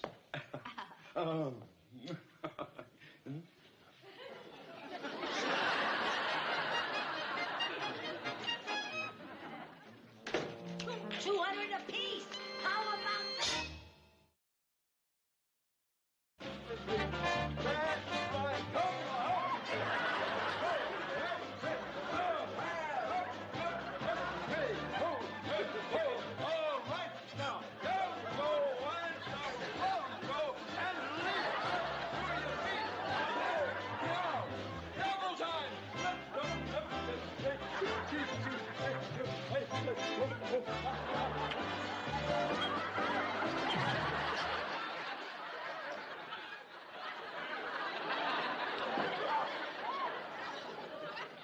And why aren't we with the group? Well, we thought we'd join you the next time around. You two ladies are supposed to set an example. And let me remind you about the $200 donation to your favorite charity. Oh, come on, Mr. Mooney. Do you expect us to do these strenuous exercises with no food or water? Countess, I think you're getting all the food that you require. 300 calories a day. They're doing all right on 300 calories a day. Well, they came equipped with a reserve supply. Oh, for heaven's sake. All right, girls, line up. Straight line now. Come along. Hurry up, a little pep, a little ginger. Let's go. Now then, good. Come along. Get in line. Are you in the right place? Are you in the right? Yes. All right. Now, this is our swivel hip exercises. You know how it goes. Up, down, left, right. You know that? All right now, girls. And up, down, left, right. Up, down, left, right. Do it faster. Stretch your muscles. Straight, goes right off your muscles. Up, down, left, right. All right. Hold it.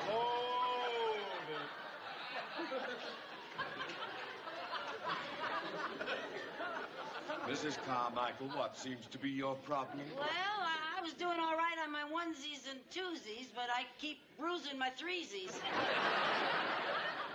All right. Now, let's get to something else. You two go over on the pulleys. You two on the mat. And you two... Oh, I beg your pardon. Over here.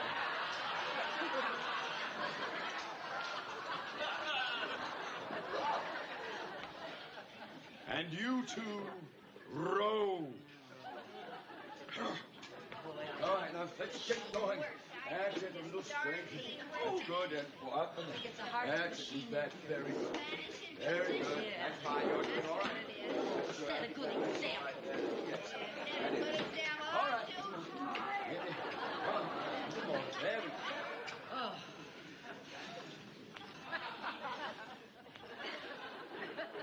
And why aren't we rowing? I'm floating downstream. And you? Are you waiting for the light to change? Well, I started to get seasick. Oh, all right, come. Gather around quickly now. Come on. Come on. Countess, will you please? Countess, please come and get into line where you belong. All right now, girls, come on. Have you got your towels? Are you in line? No, we're going out into the fresh air and climb the mountains. Isn't that lovely? That should be very interesting, watching these mountains climb another mountain. All right. Now then, in place, double time. Lift your deep boat. Forward! March! Lift your deep boat. I am not going out there. We are not going anywhere. We are overworked and underfed. We certainly are. Not fair. No, it's not fair. You know something? We have just got to think of some way to get some food. The stuff they serve around here. Yeah, instant nothing. We need real food like meat and potatoes and pie a la mode, just covered with please, whipped come cream on. and ice cream. Carmichael, we're waiting. The Simon Legree of the concentration camp. Oh, come on. Hey, wait a minute. I got an idea. What? You know, maybe if we made it look like an emergency, you know, like we were really cracking up from starvation, maybe they'd give us some solid food. Yeah, maybe they would. Ladies, where are you? Here he comes. Yeah. Now, remember, we're dying of starvation. Let's put on an act. Well, I don't know about you, but I won't be putting on an act. Ladies. We've got food. We've got food. Food. Just a piece of bread. Just a morsel. A little crumb. Could I have some fish? Sardines. Anything. A cracker. I am not moved. You cannot fool me with this ridiculous, phony act. Now, you cannot be as hungry as all that. Lucy, should we show him how hungry we really are? Yeah.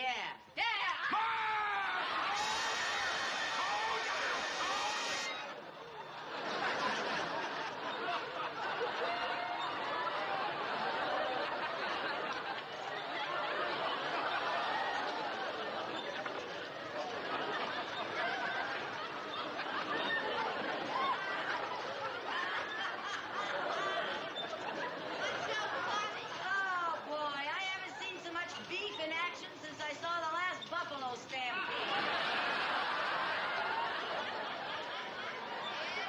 Well, how are we doing? How are we doing? Oh, good. That's how are you doing? Oh, that's good. Everybody, you're doing all right, too. That's fine. Oh, didn't interrupt. Turn off your machine. Turn off your machine, girls. And gather round, please. Gather round. Now, ladies, we are going to have fun. There's nothing for toning up the muscles. I always say nothing like a good old-fashioned tug of war. Isn't that wonderful? Now then, you go over there, you be one team, you come over here, you'll be the other team. There we are, get over there. Now hurry up, girls, come along, move along. That's right, you want to take that? Yeah. All right, all right, now, grab her over there. That's right. Now then, remember to put a strain on it. Let's get over here a little bit more, though. Oh, my God. All right, now. Are you ready? Yes, we're ready. Tug! Have you? Now, just a minute. This isn't fair. This isn't fair. We'll trade one of ours for two of yours. Yeah, this one.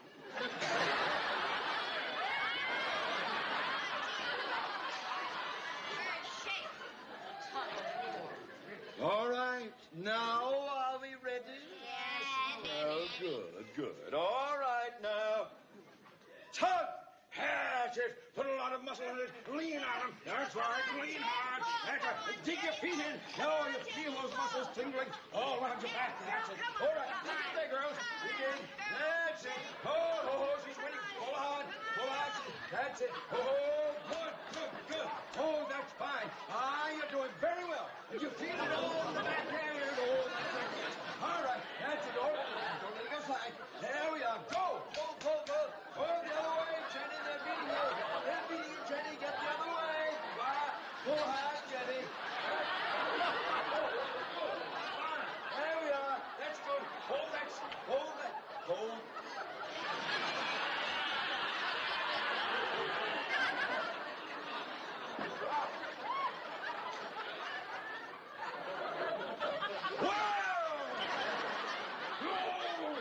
That is not cricket! Oh, now, Mr. Mooney, you better watch out, Mr. Mooney. Oh, no, you better watch out. No, you better watch out.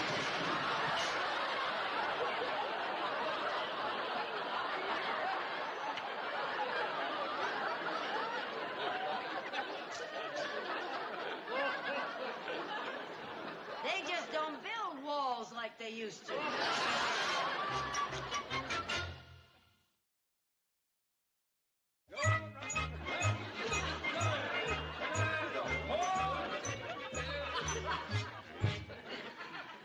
All right, girls, lunch break. Oh, Line up. You're not in that line. Right, go on, Master. Here you are. There's your lovely lunch. A lovely lunch for you, too. Oh, isn't that delicious? Just makes me drool to look at it. There you are. And there... Oh, your lunch, Countess, and yours. Same old gourmet special. One lettuce leaf, a curl of carrot, a sprig of parsley, and a yogurt wafer. What a no care package. Get going and stuff ourselves. Oh, let's do it. I could eat anything anyway. Oh, Sometimes boy. I wish I were back How'd with we my ever- dear departed husband. How we ever let ourselves into this, I don't know. I just so weak. I don't know whether I have the strength to eat this. Back.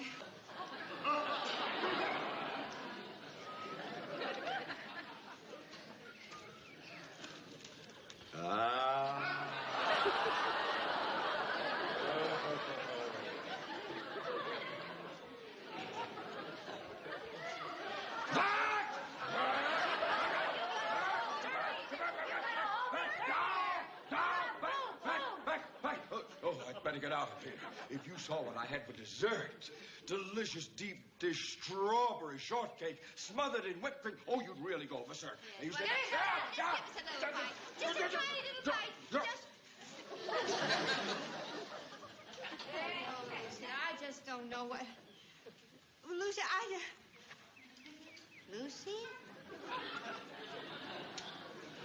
Lucy? Lady finger! Oh, no!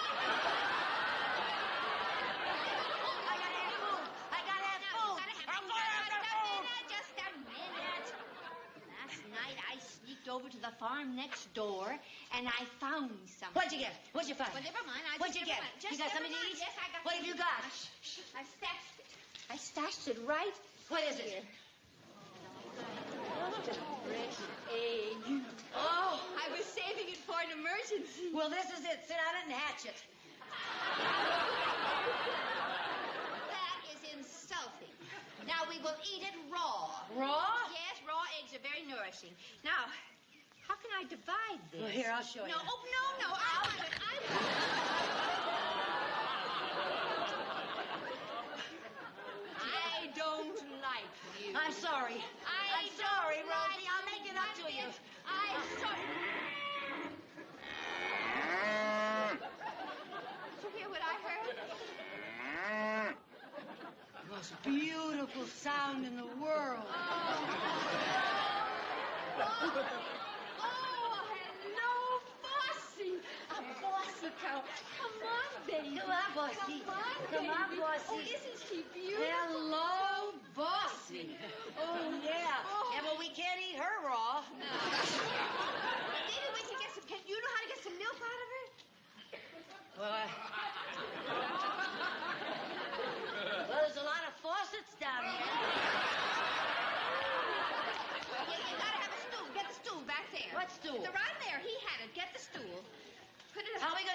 sit on it.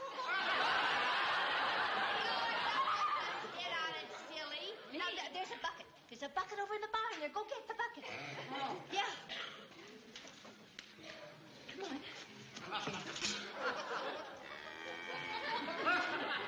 Go ahead, honey.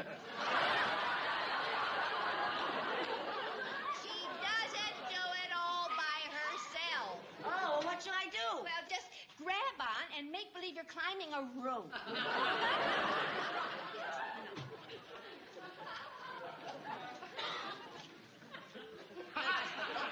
Maybe we can get her to do the twist. I'd love a milkshake. Push on! Push on! I think the word is pull. All right, pull. Well, now what's the matter? Well, I'm not. She looks like a friendly cow, but I wouldn't want her to get mad at me. She won't get mad at you. Well, she might kick me. Oh, she will not. Oh, listen. What? I read somewhere where they play music in those barns to keep the cows happy. Oh? Yes, so why don't I sing to her and you milk her? Oh, you think you know something she might like? Yeah. Sit down, and I'll try. Make like I'm climbing a rope, huh? La da dee da dum. La da da da dum.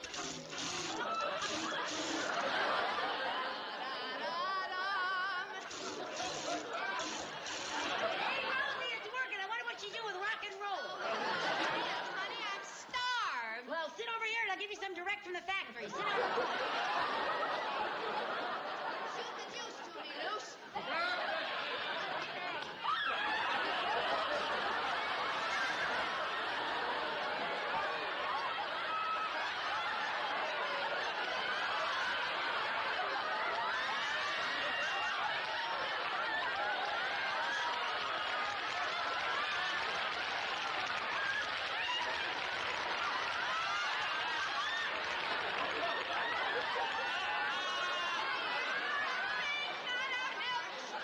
You don't want a refill, huh?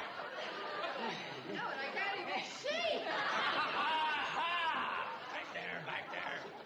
Now I've caught you in the act. I've had nothing but trouble since this hell farm moved in here. I knew you women were sneaking over and stealing my stuff, and now I've caught you red-handed. And white-faced. I'd like to buy this place and get rid of the whole kit and caboodle. Buy it. Well, why don't you? Yeah. You got any money? Well, I got plenty of money, but they won't sell it to me. Wait. Who won't sell it to you? Oh, boy. When Mooney hears money, he comes in on the beam. Sir, my bank happens to hold the mortgage on that property. Now, we'd be happy to talk business with you. Well, that's okay with me. Oh, fine. What was your name, sir? Mr. Mooney. Johnson, yes. Mr. Mooney, the Countess and I have been very helpful to you, and we were just wondering, we still get our loot? Mrs. Carmichael, you were supposed to obey, but you disobeyed, so you get no loot. Your name was Johnson. Johnson. Well, I happen to have the mortgage right here in my pocket. I always carry it with me just in case. Well, here we are. Now, let's see. Now, this is on a 5% loan. That's all it is. You'll amortize it over 20 or 30 years. And you'll see the payments are very low. Fire one. You.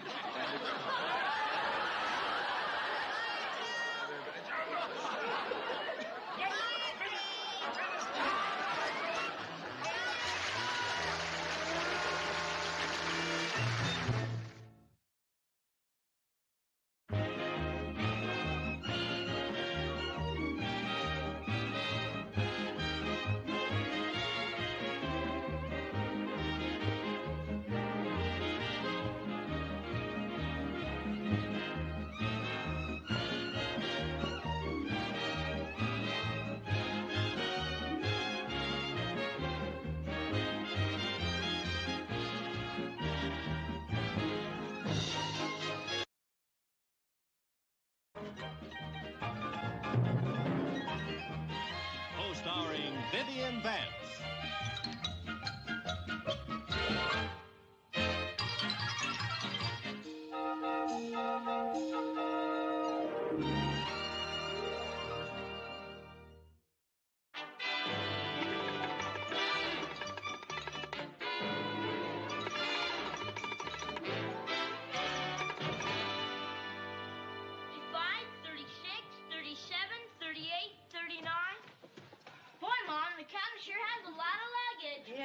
Come here, Gerard. Give me a hand, will you?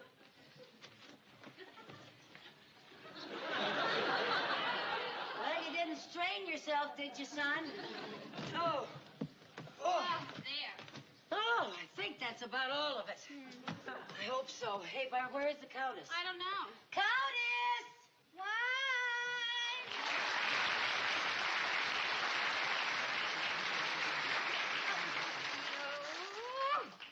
I'm gonna miss all of you so much. I hate to see you go, Rosie. I sure hate to see you leave. I just learned how to pronounce your name. I wish you could stay, Rosie. Oh, so do I, but with Vivian coming home, she'll need a room. Yeah. Besides, I'll be all right in the hotel, dear. Don't worry. Okay, darling. Answer the phone, will you, sweetheart? I got your jewelry Where case is here, it? darling. Just put What do it you mean, there. where is it? Right over there, honey. Oh, really? Not again. Oh, that long cord will be the death of me yet.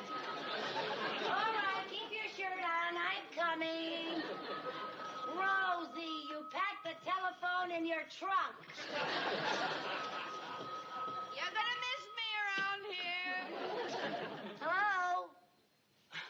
No, I'm sorry. This is not Irving's Meat Market. Well, I can't help it if it's a number. It is not the market. All right, madam, I'll send you 2 pounds of ground round.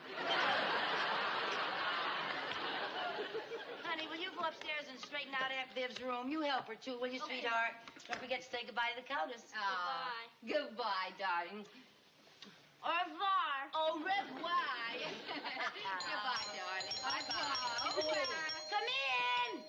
Oh, look, it's me. I'm home. Vivian! Oh, Viv, it's so good to see you. I didn't hear you. Where are you? Oh, honey, I missed you so. Oh, you changed your hair. I think you made a mistake. Oh, I made a mistake. Oh, honey. I thought I would. You're the Countess. And you're Vivian. Yeah, oh, How do you so do? nice. Oh, I'm so happy to meet you. I'm so glad you slept in my bed. Oh, really? I bet I'm the only person in this whole town who's had royalty sleep in their beds. Well, dear, I'm not really royalty. Oh, you are, too. Oh, I am not. I'm just plain old Rosie Harrigan. I'm a countess because I happen to marry a count. Oh, there's still hope for me.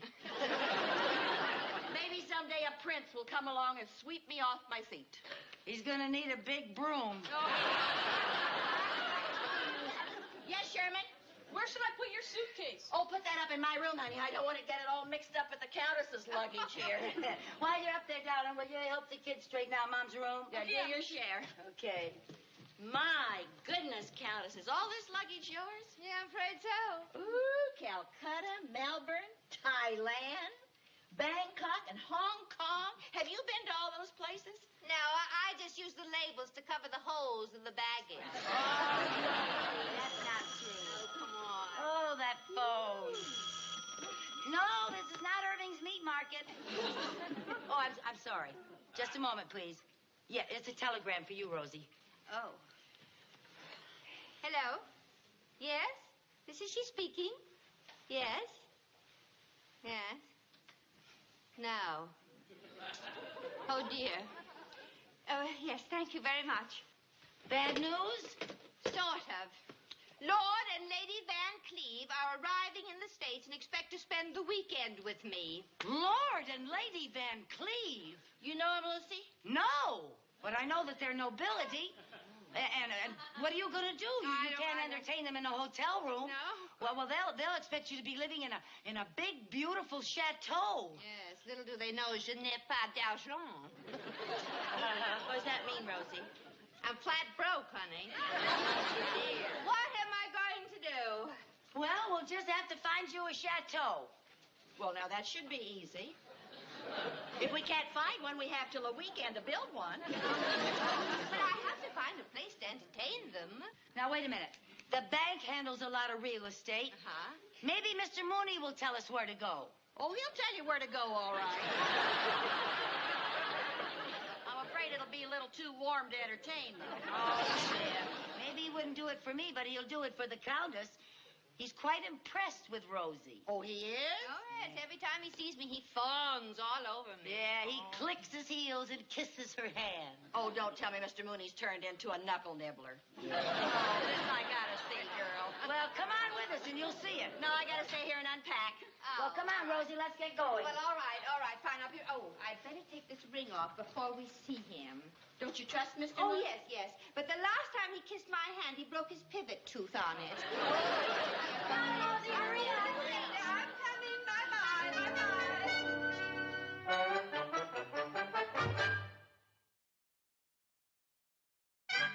Yes, J.D., it's been a wonderful day. Yes, the board of directors are considering increasing the dividend and giving me a nice bonus. Yeah, everything's coming up roses. Some poison ivy just came up. I'll call you back, J.D. Good morning, Mr. Mooney. Mrs. Carmichael, I am a very busy man. I have no time. Countess! Bonjour! Oh, merci à mille fois. Vous êtes très Please, be seated. Okay. Not you. Oh, it's so good to see you again, Countess. You are positively radiant, my dear. Thank you, Mr. Money. That's Mooney. Now, to what do I owe the honor of this visit? Mon ami, I have a problem.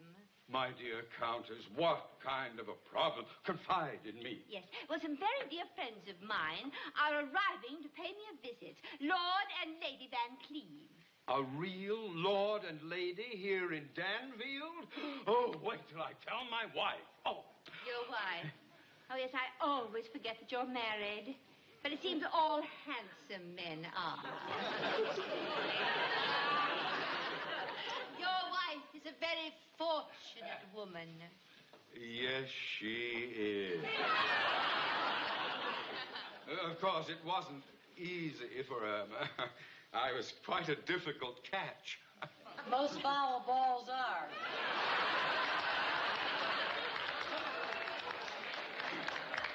Now, Countess, about your problem. Yes, my problem. Well, as I was saying, Lord and Lady Van Cleve expect to stay with me, of course, and I haven't a suitable place to put them. You see, she can't expect a lord and lady to stay at my house. Naturally. That would be like putting champagne in a beer bottle. Now, just a minute. There's nothing wrong with my house. It's just that I think the Countess needs something more befitting her position. You know, like a beautiful estate. Yes, that's right. And that's why I came to you. You have such impeccable taste. Now, I was wondering if you could suggest something. Well, I don't think we have any large, beautiful estates in our small town, Countess. No, wait a minute. We do have just one. The Bellingham estate. The Bellingham. Quite old, but very elegant. Uh-huh. And the bank handles it, too. It might be just perfect for you. Oh, well, I'll take it. Good. Now, about the price. Never mind discussing money, Mr. Mooney. You see, on the continent, we have a custom. We never buy an estate outright. We live in it for a week or so, and if it suits our personality, we buy it. If not, c'est la vie. La vie, say. Yes, indeed. Well, that sounds fair enough. Now, let me see if yes. There we are. There's the Bellingham estate. Thank you, you darling man. You are wonderful. I know. Oh, I think it only fair to warn you, Countess, the house hasn't been lived in for a long time. It may need some work. Oh, that's quite all right. I'm having my household staff sent over from Paris. Will they get here in time? Yes, she's having them airmailed. Yes, I know how to find it. All right, fine. Countess! Oh, yes, of course. Oh, well. Mademoiselle from Armentier Parley-Vous.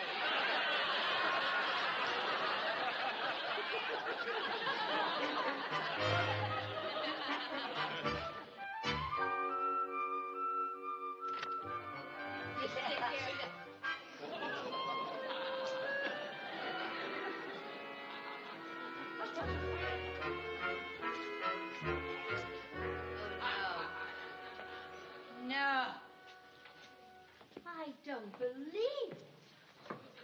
I don't believe it. It's... Oh, what a mess. If they ran water through it, it would look like the sewers of Paris. Lucy, I can't let my guests come here. Well, now, don't get panicky, Rosie. We'll hire a crew of men to come in here and clean this place all up. But that costs money. Well, all right, then we'll pitch in and clean it up Oh, ourselves. my Viv will help us. She's just wonderful at this. Now, all we have to know is what has to be done. Yeah. We'll just find out what has to be done, and we'll get started. Now, first of all, of course, it'll need a thorough cleaning, and we'll need new wallpaper, and those tables will have to be fixed, and the chairs will have to be fixed, and the door will have to be rehung, and we can always get...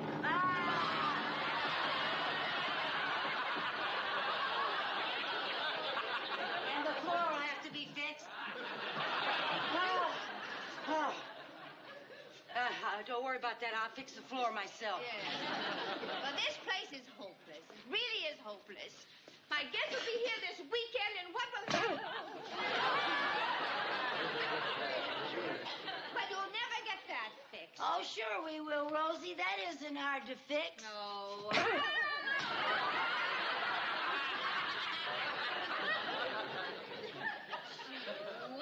It's impossible. No, Rosie, nothing is impossible if we apply ourselves. Now, we'll just make a list of what we need and get started. Now, we're going to need wallpaper. We're going to have... Oh, Rosie, look. I used to see these things in the movies. Yeah. I think I'll call the butler.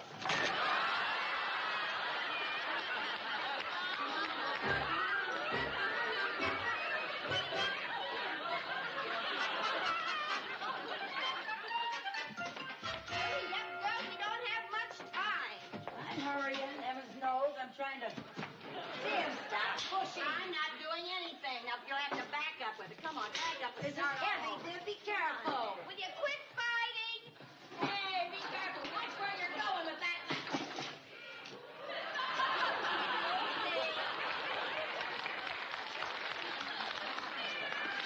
What, Viv? Where are you? What do you want? I'm back here. Where? In the ladder. Oh, Viv, what are you doing in the ladder, for heaven's sake? Now, we haven't got any time to play around and make jokes. Oh, that. Now, come on, get over there and get that paste on that paper. Listen, you know something? I'm going to have to build a scaffold. How you going to build a scaffold? I'm going to use that program.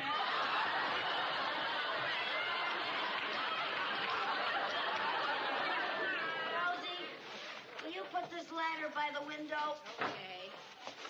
Oh.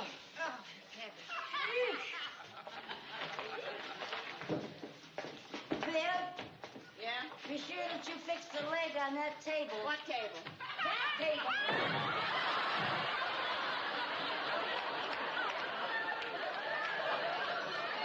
Listen, Rosie. Yes? You get a hold of one end of this plank. Watch that.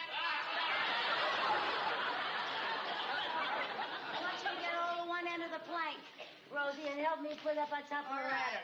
Okay. Between the ladders, you know. Between the ladders. Yeah.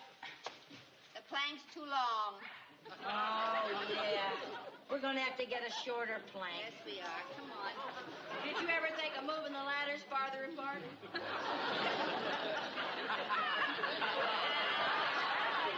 could do it that way. It's a very intelligent suggestion. Come on, let's do it. Okay. You got a good hold? All right, come on, get it up there. Okay. All right, now wait a minute. I got to fix this here. All right. Got it back far enough? Yeah.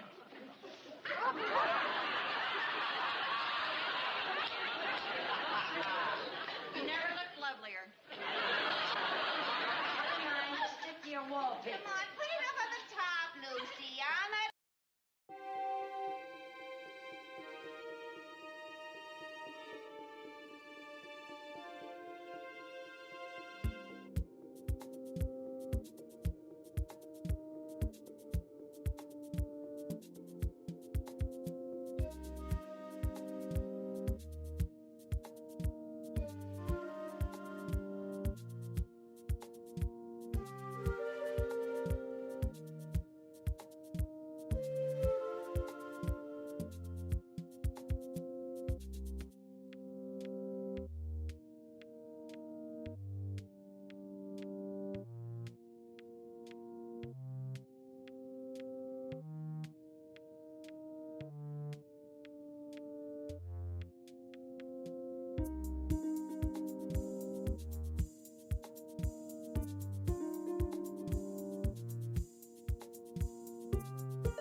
little dark.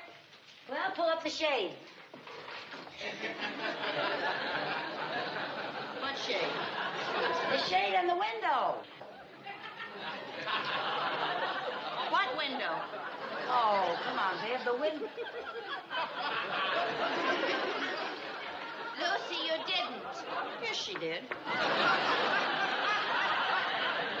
How could anybody paper over a window? Oh, if you're Lucy, it's easy. Now, don't be snide. I'll find the window. All right. Find the window.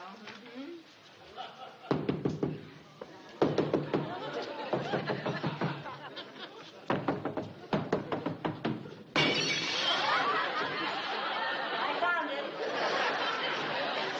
I'll let some air in here. How could anyone do a thing like that? Now, don't worry. I'll fix it. I'll fix it. Well, I must see Mr. Mooney. Come in.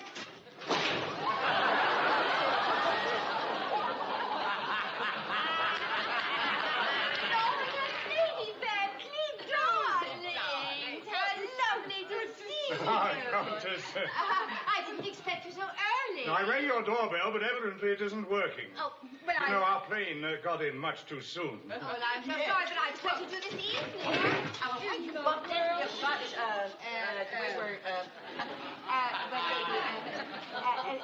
This is my staff. Your staff? Really? Yes, you see, in this little village, we have a quaint custom. Yes, the local help hold down 2 jobs simultaneously. I think you call it moonshining or something. This is Bagley. I'm the cook and the house painter. Combination, both jobs. And this is Carmichael. Your Highnesses, I'm a combination upstairs maid and downstairs wallpaper. Yes, very good. Yes. Well, come along and, Carmichael, take his lordship's hat, will you please? Oh, yes, ma'am. Your hat, your lordliness. Thank you.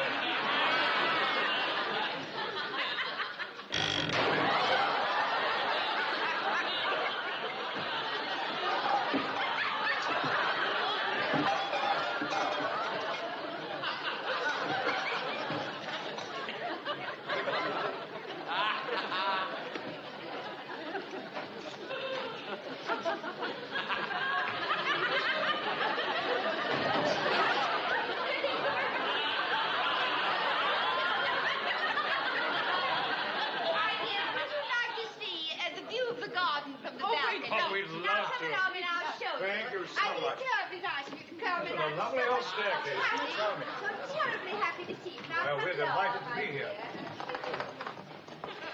Oh, are you a great wallpaperer? You didn't do too well on that table either. No, I didn't. What's that?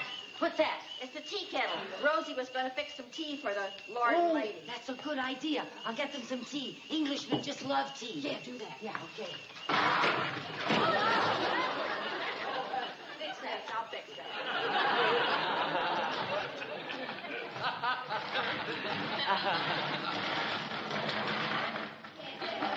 You're a lovely daughter. Well, thank you very much. Magnificent. It's a bit weedy at the moment. Oh, no, it isn't. Yes. Oh, Let's sit over here, shall we? Make ourselves comfortable. Thank you, Countess. May I make a suggestion? Why don't you have a spot of tea? A spot of tea? Yes. But that's a good idea. Oh, that would be marvelous. Carmichael, wheel in the tea. Very nice of them. Carmichael, you didn't put the...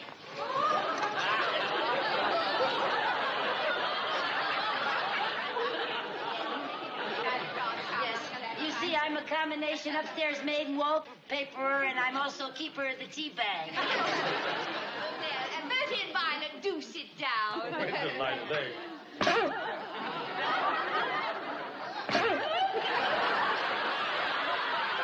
Another one of your sudden headaches, my dear. Not exactly. Countess, perhaps we should have tea right about in Yes, here. let's do this. It's a very good idea. Now, bring the chair over, Bagley. For Yes, her ma'am. ladyship, Yes, ma'am. And get a chair for his lordship.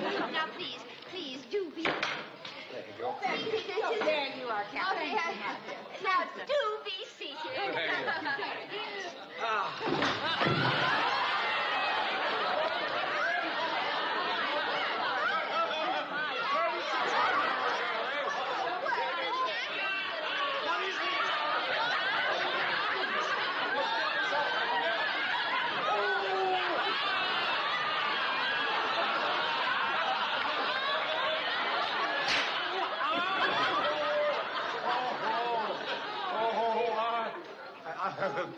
right, darling. Quite all right, darling. I am. I'm so terribly sorry.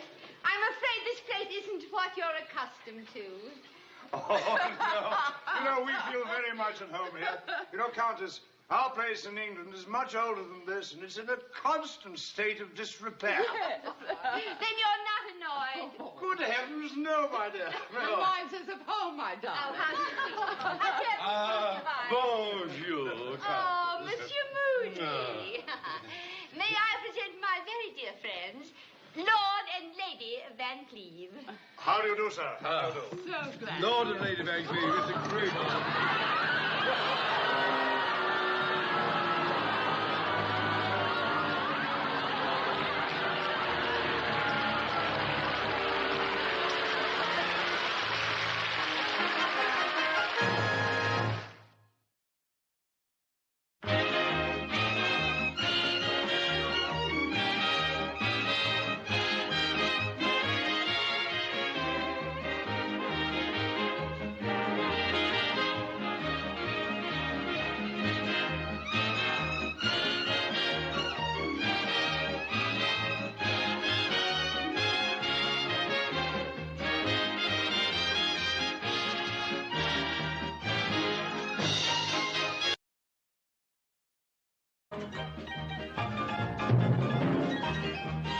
Co-starring Vivian Vance.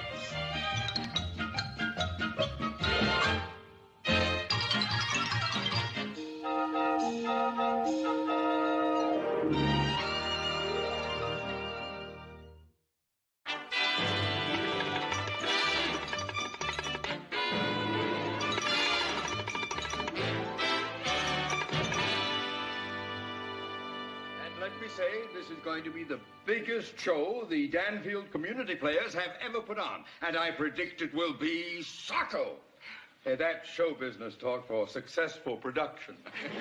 How can we miss with Arthur Godfrey? Imagine Arthur Godfrey being in a show I wrote.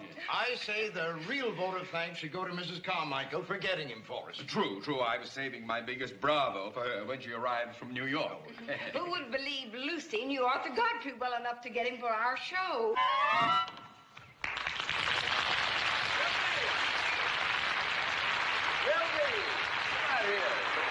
Good morning. Morning, sir. Just ride any horse you like, Mr. Godfrey. They all need the exercise. Yeah, they're all getting fat as pigs. How are you? How are you? How are you, huh? You know, we're going to have a lot of fun today, boy. But first, a word from our sponsor. You take it from your old friend Arthur Godfrey. There's no better way for you horses to start the day than with a piece of energy-rich sugar. Not just any old sugar, my boy. It's got to be that super energized sugar that comes in the little red box. Now, you take my word for it, fella. I wouldn't give you a bad steer. I'm known to nibble a little on it myself. Would you like none of this yet? Mr. Godfrey. Huh? Pardon me, sir, but your show doesn't come on till this afternoon. Oh, darn it. I keep forgetting we don't have a sponsor for this early morning ride, do we? No, sir. But I'll tell you... Tally-ho. Likewise.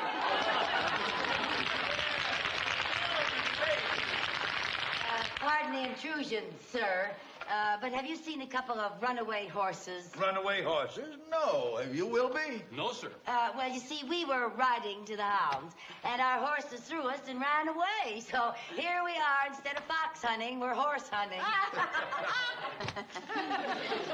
Well, I'd love to help you hunt for them. Oh, no. Oh, that's not necessary. Well, I got some horses saddled up here, ready to go. Come on. Oh, really? Oh, no, it'll do him good to be lost for a while. Yeah, let him worry. Serves him right for running away. Yeah. You know what I think, ladies? What? You're both a little horse shy because you've just been thrown. Yeah, that's it. That's it, Lucy. That must be it, Lucy. Yeah, that must be it. Wilby, untie Fury and bring him over here, will you? Look, you know the old saying. When you've been thrown, the thing to do is to get right back up in the saddle and ride again. It's the best thing to do. Come on. Well, why don't you go first, Viv? No, he said it was good for you, not me. You let your friend mount after you do. Yes, I'll mount after you do. You just go right ahead, mount. Right ahead. Go right ahead. That's a girl. Up you go. Oh, Fury.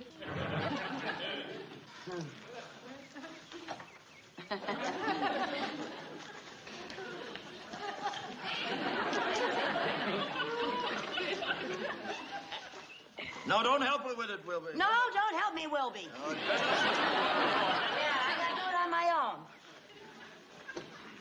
own. You just hold a nice fury.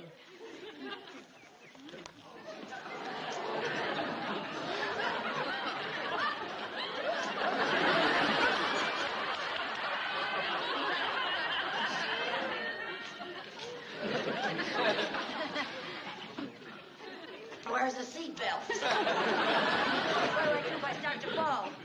You can always grab hold of the mane. The main what? Wilby, go get the other horse, will you? Oh, I don't. She could go with you up to the. No, I don't no, really. no, you better come with me, Viv. Oh, I don't care. I don't really. Oh, that's a big one, isn't it? Come on, Viv. Just leap into the saddle.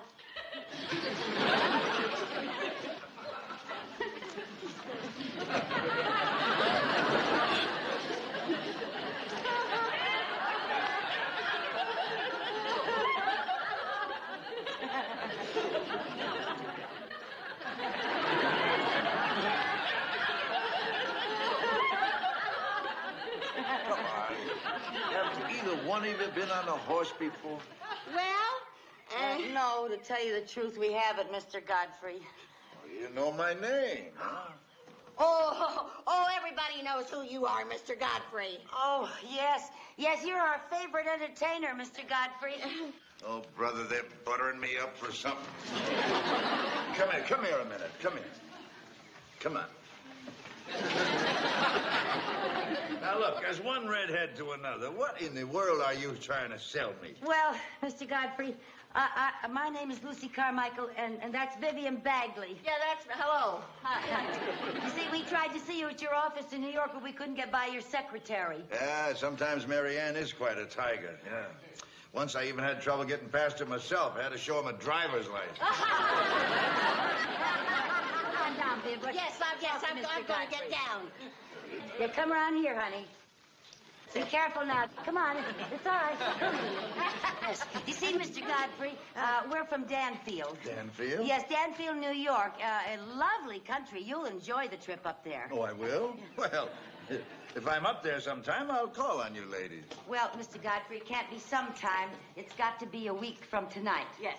Well, it's nice of you to give me time to pack. Come on, now, what is this all about? Well, now, Mr. Godfrey, the Danfield Community Players are putting on a big musical show. yeah, it's all about the founding of Danfield, and it's for a very good cause. Yes, it's to raise money for the children's wing of our hospital. Yeah, and we figured we could raise a lot more money if we had a big celebrity like yourself. So we want you to star in the show. That's very flattering, but why me? Well, Mr. Godfrey, you were just made for the part. Calls for a very handsome man with a firm chin and twinkling blue eyes and a charming smile and a very perfect profile. Sure doesn't sound like the face I shaved this morning. But I'm loving it. Go ahead. Well, now, it's a wonderful part. You see, you play the part of a Southern gentleman who's just about to lose his big plantation. Yeah, and you have some big dramatic scenes, and you get to sing and dance. Why, you're practically the whole show. So you think you can appeal to the old Virginia ham in me, huh? You know what? What?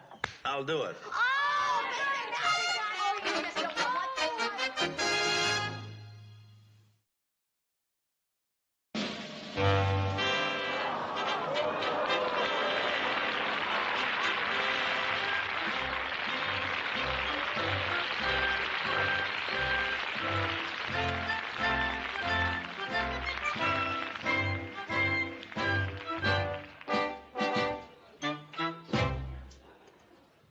Don't look now, Daddy, but I have a strange feeling someone is staring at me. Men can't help it, daughter. It's your dazzling beauty. Oh, Dad. And it's your dazzling beauty that's going to save the old plantation for us. Why, Daddy, whatever do you mean?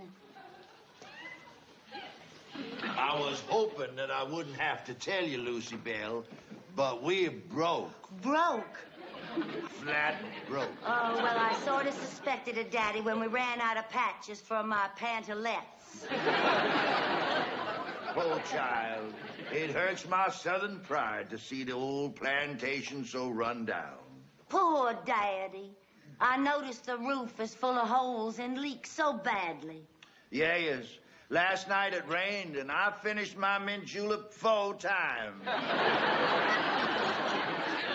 Tell me, Daddy, how did we come to such dire circumstances? Well, Lucy Bell, I'll tell you all about it. Do that, Daddy.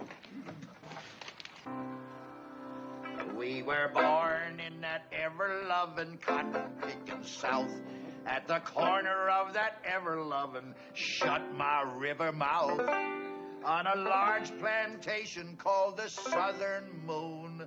But lately, our old homestead's gone from wreck right on to ruin. Our cotton is rotten, the weebles are woeful, turkeys ain't trotting, magnolias are doleful. Something's surely wrong with our old plantation land. Everything gets hazy with no money on hand. My daughter ain't married, she's still on the vine.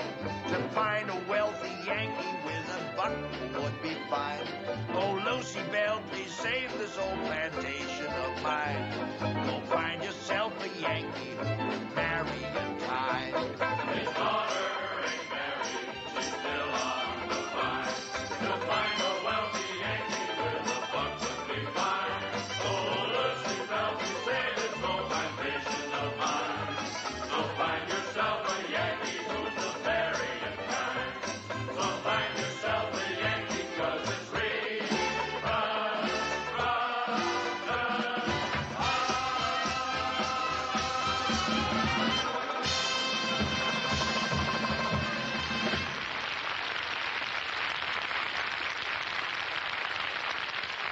So, Lucy Bell, we took passage on this riverboat to find you a rich man to marry. But, Daddy, you always told me I should marry for love.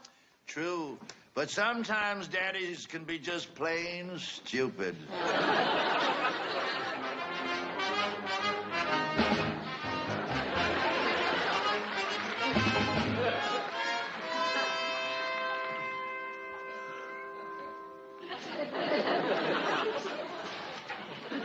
There's your man.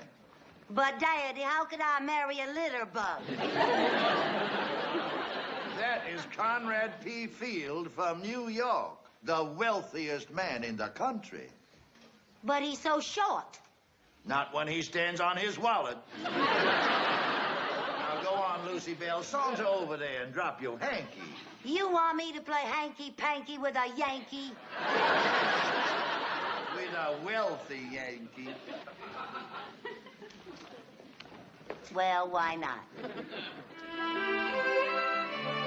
Oh, if I play drop the hanky with that sly and clever Yankee, there'll be money in the banky very soon.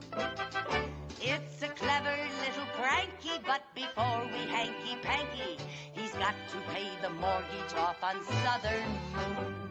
Oh, if I could only collar that there Yankee with the dollar, you'd hear this rebel holler like a loon. Oh, if I could get his money, I would call that Yankee honey, and once again we'd sing a Dixie tune. Oh, looky, Yankee, looky, let me see your banky bookie, and I'll be your Yankee.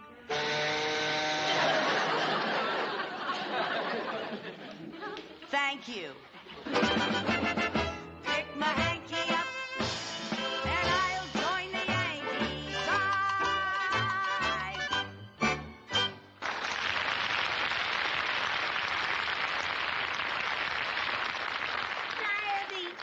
Daddy, you didn't pick up my hankies.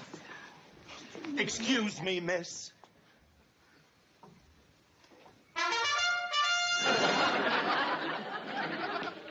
I love you. Let's get married. I don't even know you. Can you think of a better way to get acquainted? Well, no, I can't. Daddy, I found the man I want to marry. Him? And what can he give you? Piano lesson? Sir, I may be poor, but I am honest.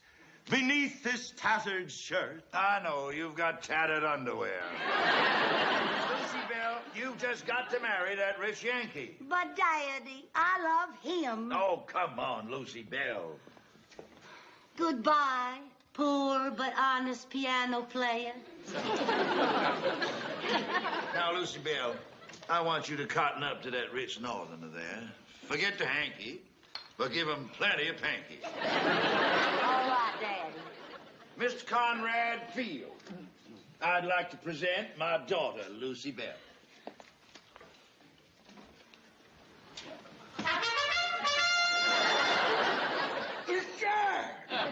What a ravishing beauty. Never have I seen so fair a flower of the South. Coochie, coochie, coo.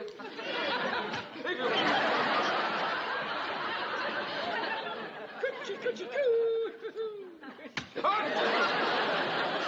Impetuous child. When she bounds with her parasol, that means she's infatuated. Sir, this has never happened to me before. It's love at first sight. I want to ask you for your daughter.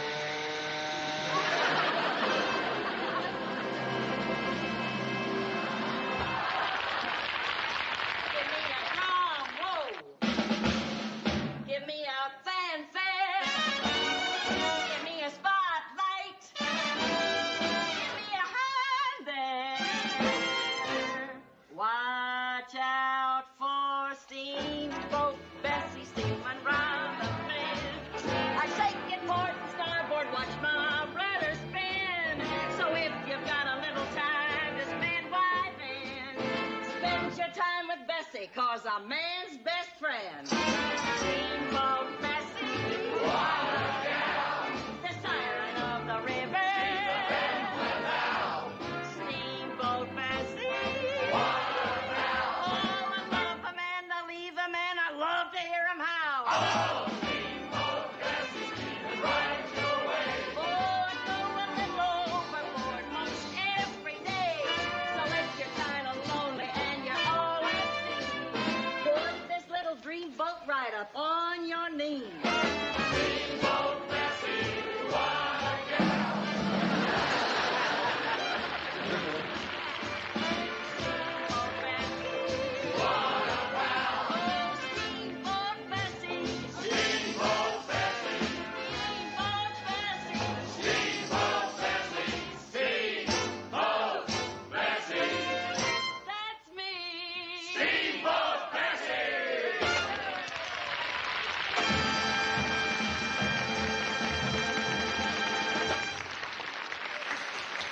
Sir, I was about to ask you for the hand of this beautiful flower of the South, but now I have been tempted by the tasty temptress Bessie.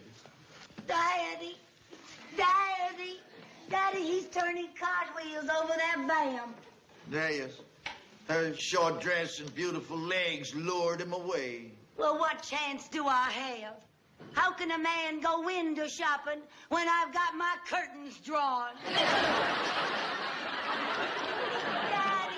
Daddy, I'm just going to have to fight fire with fire. Fight what? Fire with fire. Cotton still rotten. My last hope has gone now. Nothing I've gotten can't carry on now. So I'll say goodbye to my old plantation land. Can't hold it no longer with no money on hand.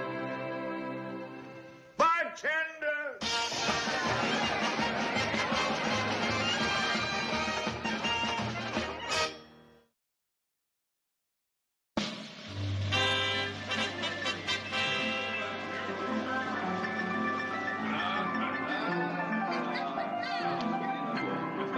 Gentlemen, a toast to our flag. Long may she wave. To the Confederacy. Oh, yes. Oh, I'm so sorry. I beg. Oh, I'm so sorry. Please sit down. There you are. There we are.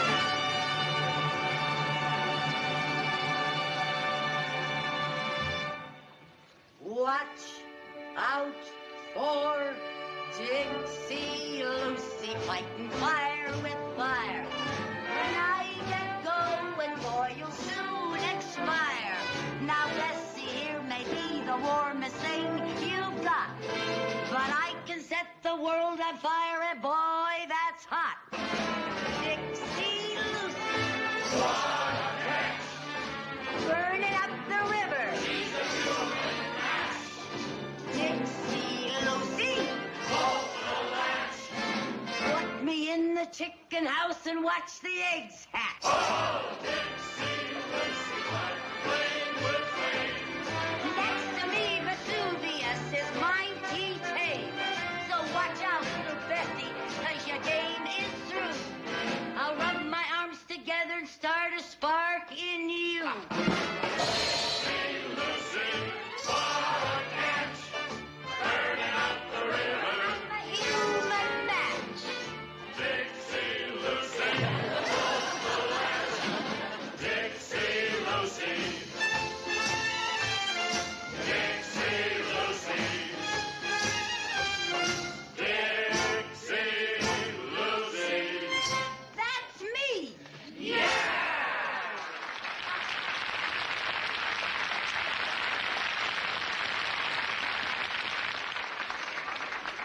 A southern belle is even more beautiful when she peels. Now I am in a quandary. Which of these beauties should I marry? I don't know where she learned to waltz like that. But I think my daughter Lucy Bell has lured him back.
Oh, Lucy Bell.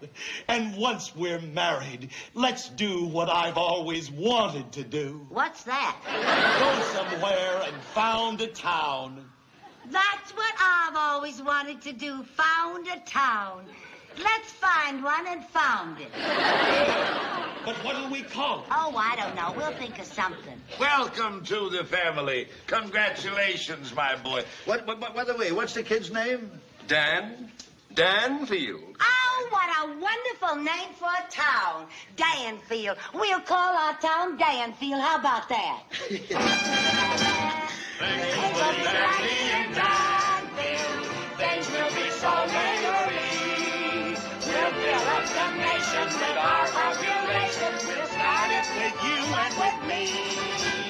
People will move into Danfield. There's no other place they would be. Things will be dandy in Danfield. Dan, Dan, Dan,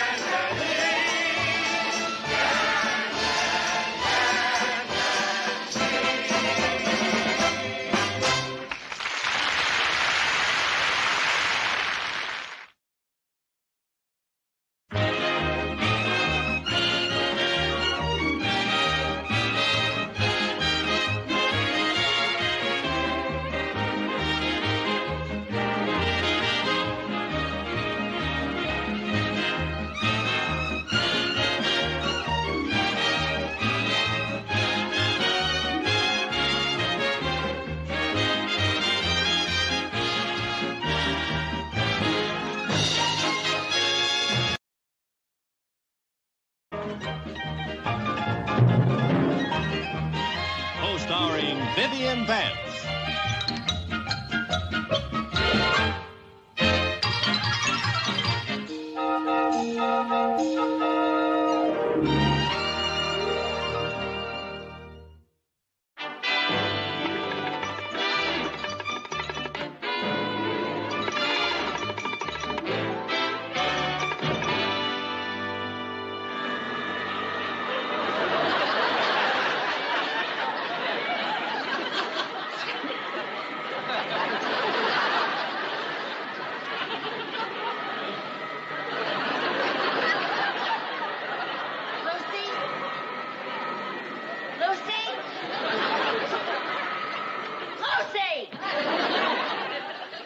What's the matter? I thought you were being electrocuted.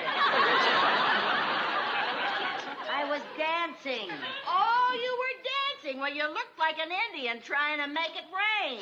I was listening to the radio. Oh. You got some...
Good morning, Mr. Carmichael. Good morning, Mr. Mooney. Sorry I took so long answering the door, but I just don't seem to have any pep lately. Oh, I'm so sorry. Well, in that case, I won't hold things up. I just dropped by to give you your weekly allowance check. Oh, thank you, Mr. Mooney. And will you please write me an extra check for $25? No, not even with invisible ink.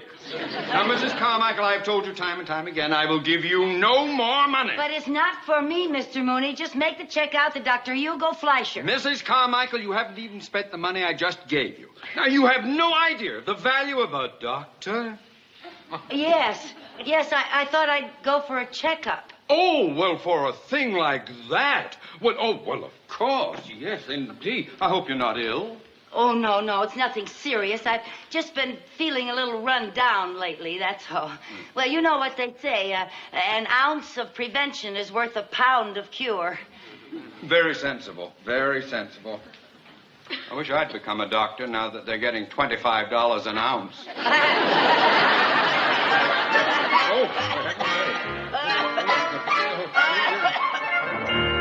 Yeah, this will be fine. We can put the camera in here. Bennett, bring that camera in. Is the microphone plugged in? I checked. Excuse me, Doc. All right, boys, bring the camera right in here. We'll hide it in that alcove. Well, we're all set up, Dr. Fleischer. Are you sure this won't be bad for my business? Bad? This will be the greatest publicity you ever had. Look, my television program, The Boiling Point, has millions of viewers. Millions? Sure. And this week on Boiling Point, we're going to show just how much abuse the average woman will take for the sake of beauty without losing her temper, you see? But if she loses her temper, I lose a customer now. Oh, of course not. American women are great sports. And once we tell them they're on television, they go along with the gag. Here comes our first pigeon. Go get him. Right. Okay, fellas, get that camera in there, huh? Now, Doctor, if you'll just wait in here, I please. don't know You if can hear this is the everything right right thing in. to do. Doctor, don't worry about a The thing. reputation of Doctor, my business. trust me.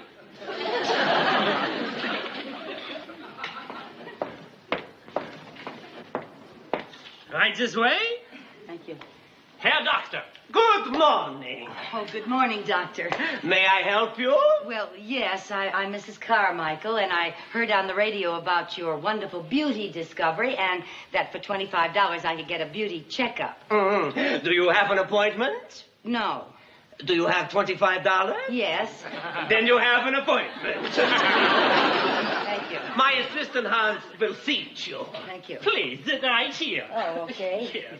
Sit down. Now, what is your problem? Well, I don't really have a problem. I just want you to make me look pretty. Mm-hmm. She wants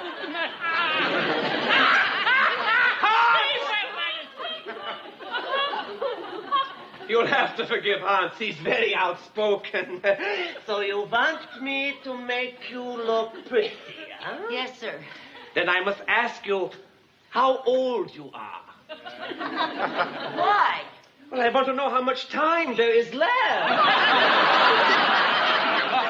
Please, lady, don't shout. Now just sit back and relax. Carmichael, I'm a very busy man. Well, I'm sorry. I didn't know you were going to do that. Now, Mrs. Carmichael. Mrs. Carmichael, I do not pamper my clients. Now, if you don't want my beauty consultation, then you can just I want it. Then sit still. Yes. Now, we should start by first checking you for classification. Yes. Classification, right?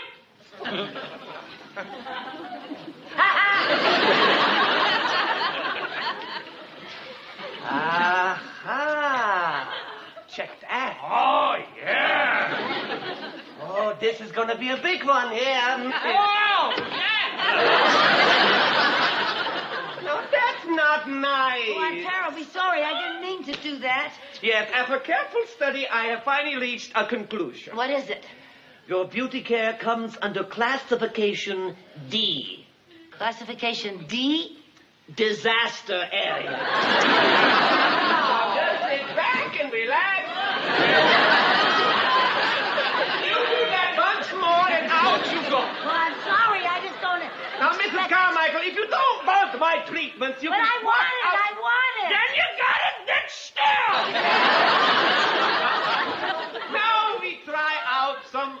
famous beauty creams made out of different foods and vitamins. Yes, sir. Yes, sir. First, we will start with our Italian base. Yes, sir. You ever notice how those Italian women have nice olive complexions? Yes, sir. Yes, sir. And what is it in their diets that gives them this complexion? Olive oil? No. No? Tomato paste and provolone cheese. Paste and provolone cheese? Yes, Hans. We shall start with the tomato paste. We put a little dab on the side of the cheese. And just put it there. Now, Hans, with the cheese. Cheese.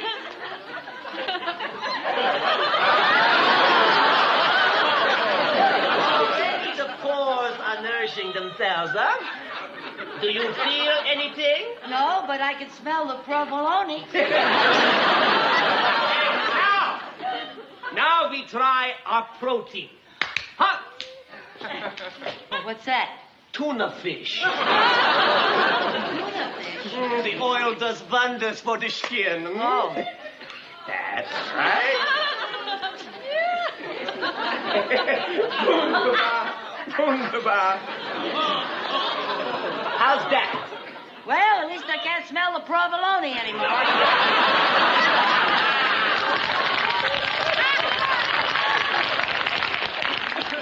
And now, our most famous combination formula, guaranteed to give every woman a peaches and cream complexion. Oh, what is it? Peaches and cream. Oh, well, that makes sense. Hans, first the peaches. Peaches. There we go.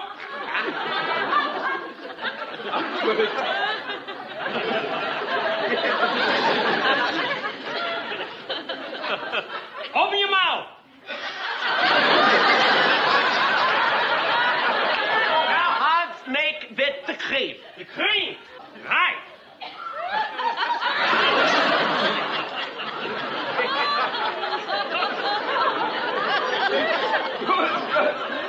One more time, Hans. One more time. One more time. All right.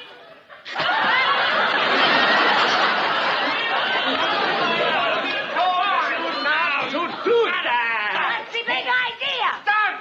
Stop, gentlemen, stop! Now, there's nothing to get upset about, Dr. Fleischer. Dr. Fleischer? This joke has gone far enough. Joke? Yeah, sure, it was all a joke. You see, we were It was a joke. Yeah, it was a joke. No, wait a minute. Come on,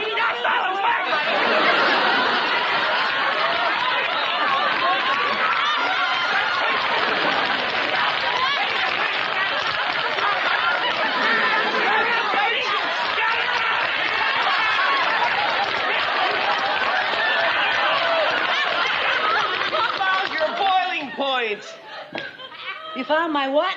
Your boiling point. Mrs. Carmichael, you're on television. Look. On my what? Oh, for heaven's sake. Oh, I must look a sight. Hello, Sam. Hello, Jerry, Chris, and Jerry. Oh. Now, Mrs. Carmichael, you'll just sign this release. I had no idea. You'll receive a 5-year supply of fly paper. Oh, thank you. I must look awful. I must say, Mrs. Carmichael, you've been a wonderful sport. Well, right, thank Pete? you. Oh, Thank she was you. better than what we had last week. Mrs. Carmichael, now I will give you a real beauty treatment, Oh, well, please.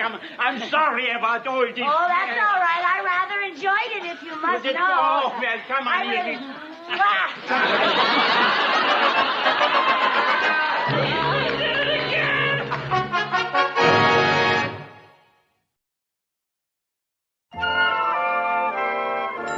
Lucy, you look absolutely beautiful. Oh, Viv, stop exaggerating. Even Dr. Fleischer can't make a silk purse out of a sow's ear. He did too. Oh, Viv, do you really mean what you said? Yes, for the 10th time, you look absolutely beautiful. Well, I think it's the best $25 I ever spent. You mean it's the best $25 you ever wheedled out of Mr. Mooney? And you got a 5-year supply of fly paper. Yeah, how about that? That's something. I'll get it.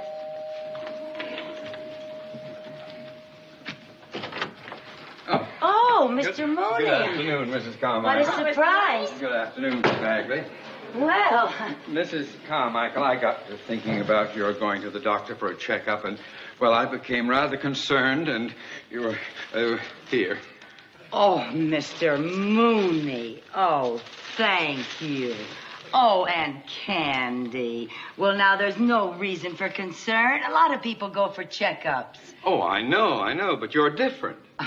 Yes, well, I mean, I just never could think of you as being sick. Oh. Physically, that is. Oh, Viv, would you put these in water so they'll stay fresh? Yes, and I'll open the candy so it won't get stale. Oh, well, well, won't you sit down, Mr. Mooney? Oh, thank you. My goodness, I didn't realize that you could be so sentimental. Why, Mrs. Carmichael, just because I deal in cold cash doesn't mean that I have a cold heart. Oh, well, of course not. Well, it's a wonderful thing to know that you're the kind of person who can understand how somebody else feels. Oh, my. I must get back to the bank. Oh, you have to leave so Yes. soon? Goodbye, Mrs. Carmichael. Oh, goodbye, Mr. Mooney. Goodbye, Mrs. Bagley. Bye, Mr. Mooney. Down.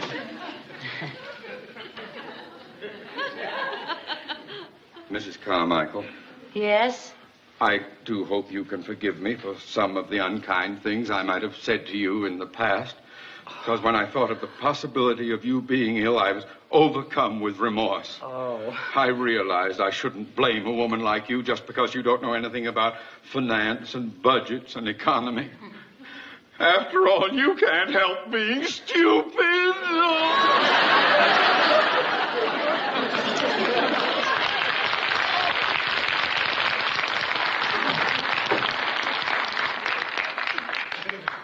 You know, Viv, Mr. Mooney does have a good heart. I wonder how good his heart will be if he finds out that Dr. Fleischer's a beautician.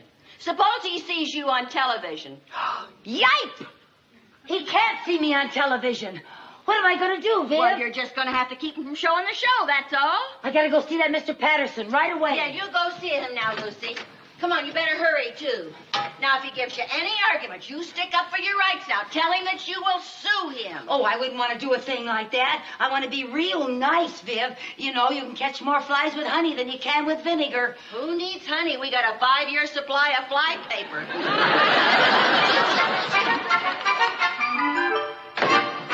I'm sorry, Mrs. Carmichael, but your show is scheduled to go on the air this Thursday. But, Mr. Patterson, I have very personal reasons for not wanting to be seen on television. Can't you understand? I'm sorry, there's nothing I can do about it. Oh. If there's nothing you can do about it, then I am going to get a lawyer. Lawyer? Yes. Oh, wait a minute. Remember this piece of paper? What's that?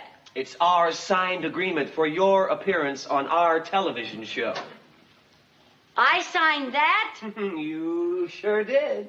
Well, then I want it right now. Now, Mrs. Carmichael, you signed this of your own free will. But, Mr. And I'm afraid Patterson. there's nothing we can... Patterson, Excuse Mr. Patterson. me? Yes. Say, we just ran a rough timing on Wednesday's show. Yeah, how'd it time out? Well, we're about a minute short. Does that include the last commercial? Including everything, we're still a minute short. Well, we'll just have to dream up some kind of a funny finish that runs about a minute. Okay, when do you want to get together? How about tonight? My wife's out of town. Maybe we can go someplace for dinner, huh? Name it. Hey, how about that French restaurant, the Can A Go Go? Yeah, where the waitresses are dressed like can-can dancers? Yeah, but I go there because the food is excellent. You sly dog. First day she leaves, you're going to start. Pete, I have someone in the office. I'll call you back. Now, Mrs. Carmichael, it's not the intention of our show to embarrass anyone, but you did sign an agreement. Mr. Patterson, really, can't you believe me? Mrs. Carmichael, I I don't have time to argue with you. I've got to get this to the film editor. Oh.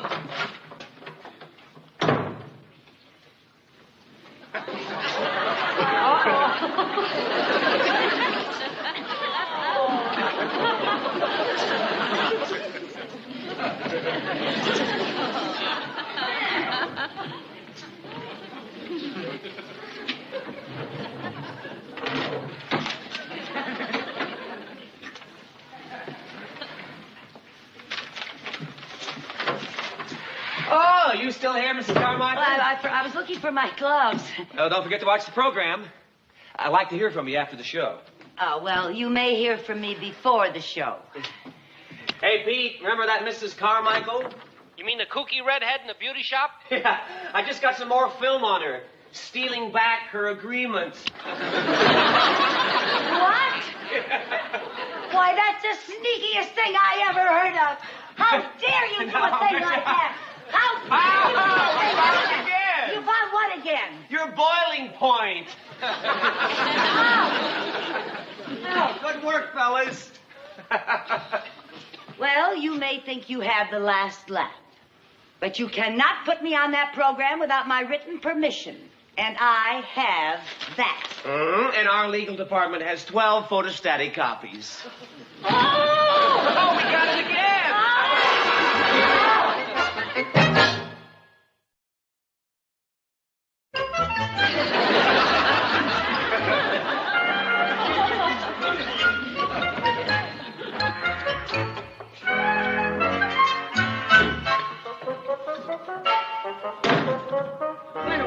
Hey, what happened to Joe? Joe? Yeah, our regular window washer. Oh, we're not here today. Hey, I bet I know what happened. His wife had that baby, right? Yeah. Boy or girl? Oh, it was a boy. Hey, that's great. Here. The Joe's boy. Oh, no. Oh, go ahead. They're imported. $50 a box. I always say there's nothing like a good cigar, huh? Especially a good cigar like this. It makes you feel so relaxed, you know? So content. So masculine. You know, cigar smoking's about the only thing that women haven't taken up yet. But give them enough time, they'll probably catch on to that. You a regular cigar smoker? Oh, yep, uh-huh. Well, I guess you guys can afford it, huh? You make pretty good money. But you earn it. I wouldn't hang out that window for $1 million.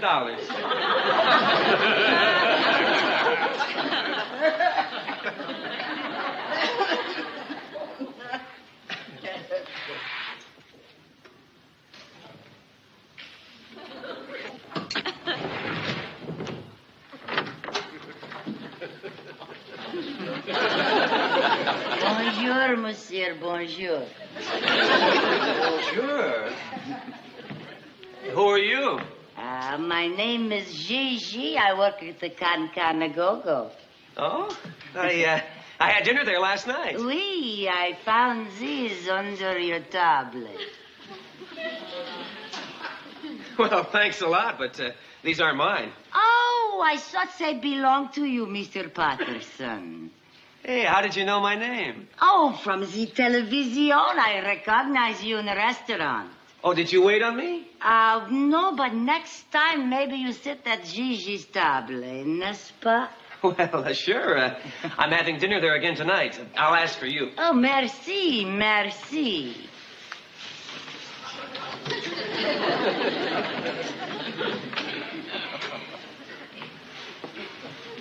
You know, Mr. Patterson, you're even more handsome in person than you are on television.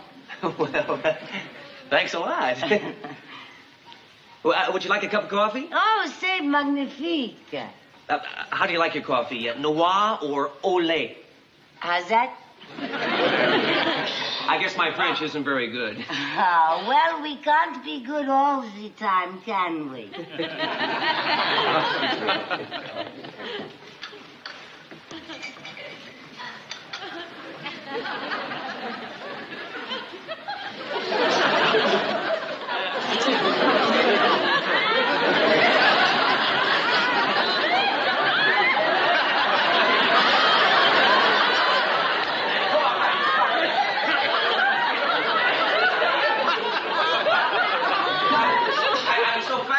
By your coffee. Oh, you like? Well, then maybe you get Gigi on TV, huh? Well, I think Oh? Yes, when love comes in and takes you for a spin. Oh, la, la, la, c'est magnifica. When every night your loved one holds you tight. Oh, la, la, la, oh, c'est magnifica. Oh, la, la, la, oh, la, la, la. Ooh la la la. Love walks in. Turnabout is fair play. You! Yes. And now let's see how much of a good sport you are. Mrs. Carmichael, this is the worst trick, the most unethical thing I've ever heard of. Congratulations, we just found your boiling point. Mrs. Carmichael, look, if my wife sees that picture, I mean, I just couldn't... Exactly. Well, she won't understand what... Yeah, I know. All right, you win. Here's the film we took of you. Thank you. Now give me the picture you took of me. We can't. Why not? Because there's no film in the camera. No film? You mean you didn't take a picture of me? Of course not. That wouldn't be nice.